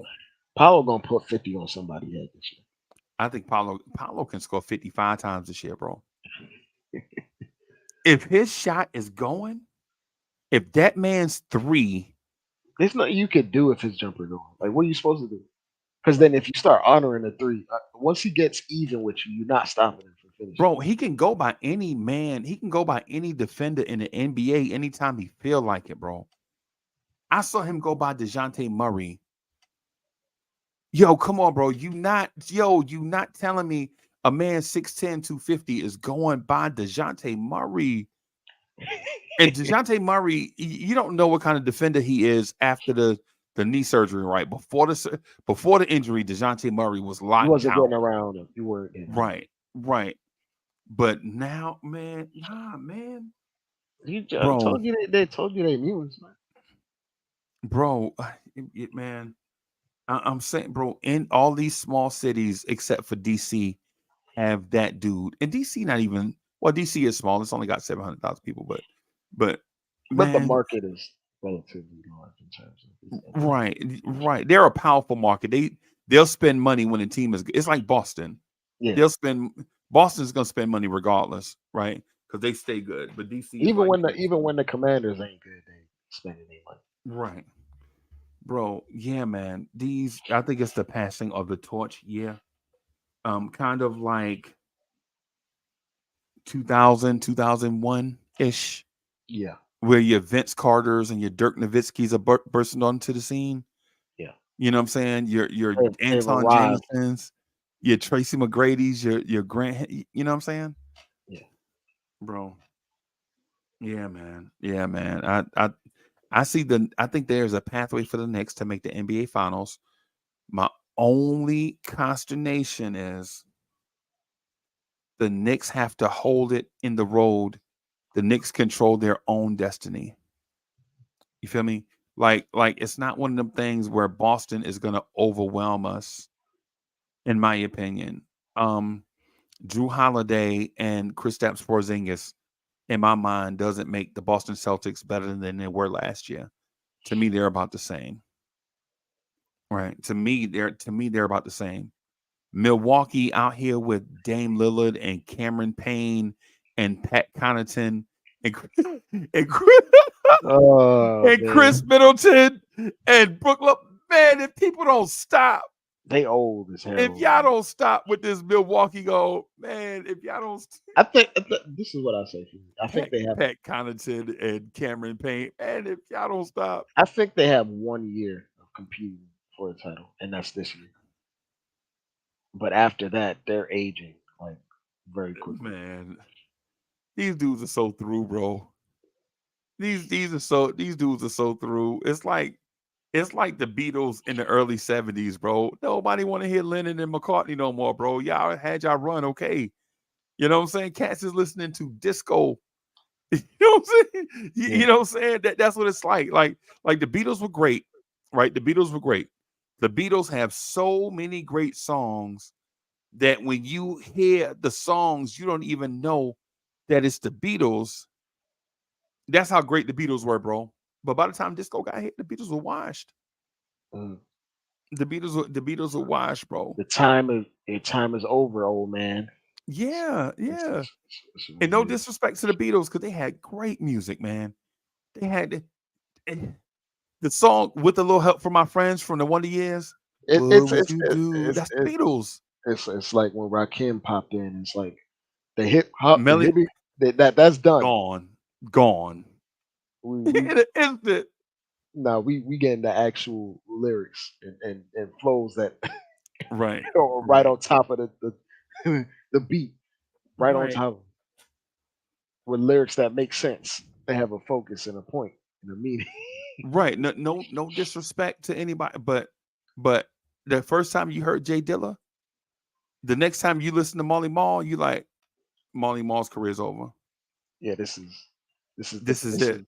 this is a Right. revolution. This is revolutionizing. This is changing Right. what It's we the thought. changing of the guard. It happens to everybody. Yeah, It happens to time is undefeated. Yep. So with that said, I'm saying that the Knicks can find a pathway to the NBA Finals. Now, am I saying the Knicks have what it takes to win an NBA championship with this roster the way it is? No. Mm. No, they do not. They need one of those guys. Right. And a I mean, lot of but luck. yeah. You need one of those guys and a lot of luck, regardless. Right. Because even if you have one of those guys, LeBron didn't win a championship every year, and he's No. been that guy. Right. I'm saying this to everybody. Buckle up. It's going to be an amazing ride this season. Buckle up. It's going to be an amazing ride for the Knicks. Our biggest competition this year is ourselves. That's it. Mm. And if we could just hold it in the road, because you're not going to play the Boston Celtics every night, right? You're not going to play the Boston Celtics every night. You're going to be playing teams that are trying to take your spot, some teams that are rebuilding, some teams that are trash, some teams that are injury riddled, some teams that are trying to figure it out. And so all you have to do is be the best team on that night. And it's not going to always lead to a W, right? But that energy, that big Nick energy is what's going to get, you know what I'm saying, the Knicks to 60 wins. But if they do something to, like, if this Quickley thing becomes an albatross, if this Fournier thing becomes an albatross, or if we do something to ourselves that's irregular, Mm. we might struggle to get to 42 wins, bro.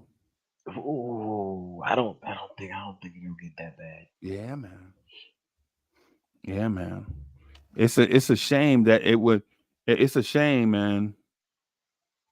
It's a shame, man. But you know, it's part of NBA basketball. It happens to everybody. We're not exempt. Mm. Yeah. So, all right, man. That's all I got, man. You got something else? Nah, that's all I got. Freezer, we ran through the gauntlet of the topics. Yeah, man. Yeah, man.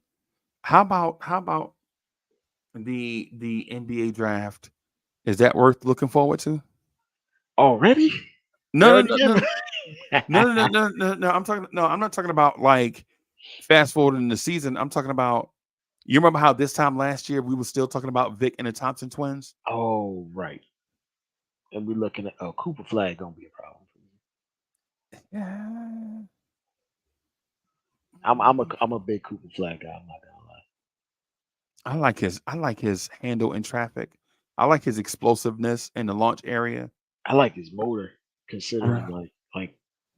th- usually those types of guys are averse to playing defense. Right. His motor is like, He's I got want to be dog in known to him, be a bro. stopper, and I'm gonna drop 25 on My only thing is his body. you. Mm. So We don't know if it'll last that long because of yeah, the things that he does do. my Just cousin, yeah. my cousin is already calling him. Oh God, what's the dude's name? Not Keith Van Horn, the dude that went to the Bobcats. Um, Gordon Hayward, no, because he's always hurt. the Jordan pick, Oh, out of I know what Gonzaga. you're talking about. He had the mustache and Yeah, the bob yeah. haircut. He Um, went to the Lakers. my cousin is already calling him.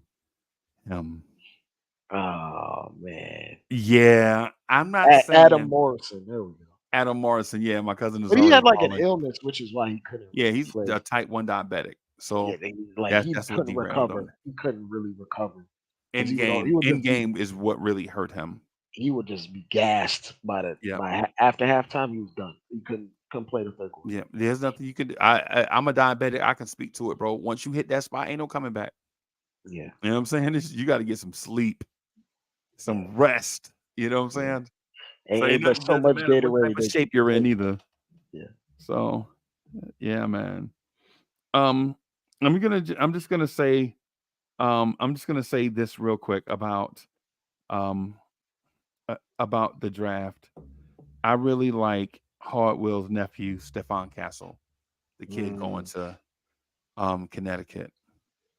A 6'8" point guard, do it all, do everything. I really like He him. was like in the international game. He was balling, Yeah, and yeah. he's gonna be a problem. He's quiet though. But I He got mean, that. that's he kind of, he kind of reminds me of the kid that the Pistons drafted #1 a couple years ago. Cade, yeah. Yeah, he reminds me of Cade. He reminds me of Cade, bro. And He reminds me of Cade. Cade, the injury didn't take him last year. I think they benched it. I think they sat him out because he They, could have played. They tanked, they but tank. his feel for the game. Like once he That's no started doubt figuring it out as a rookie, like halfway through the season, when the game slowed down for him,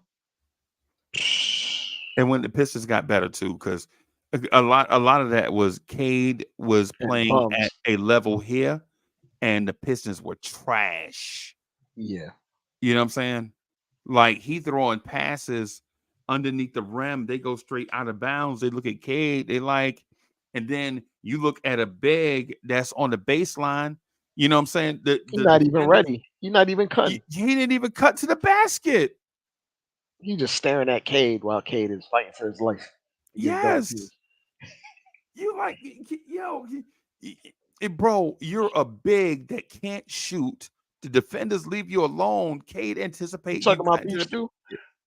huh? You talking about beef stew? No. Beef Stew is kind of a shooter. I'm talking about He's the kid just from not figuring Sacramento. out. The kid Oh, from Bagley, Sacramento. Marvin Bagley. Yeah, come on, bro. Come on, bro. The defender leaves you. The first thing you're taught as a center is when nobody's guarding you, go put your head underneath the rim. Everybody know that. Cade throw the ball out of bounds. He's looking at Cade like, wow, what kind of pass? Bro. Yeah, Players man, around him trash, but trash. he's gonna be nice this year. Yeah. K gonna average at least 20 or like Word around, 8 assists. your word on the street was the Cade Cunningham, Quentin Grimes backcourt for the select team. Hmm. Balling. They were busting the starters teams. Yeah. So we'll see. We'll see. All right, man. I'm gonna get out of here. Next Peace. morning drive at 9 a.m. Peace to the chat. Peace to the chat, everybody. Man, we'll see y'all around 9 a.m. ish. I'm gonna try to be on time, but y'all already know what it is. All right, y'all. Peace.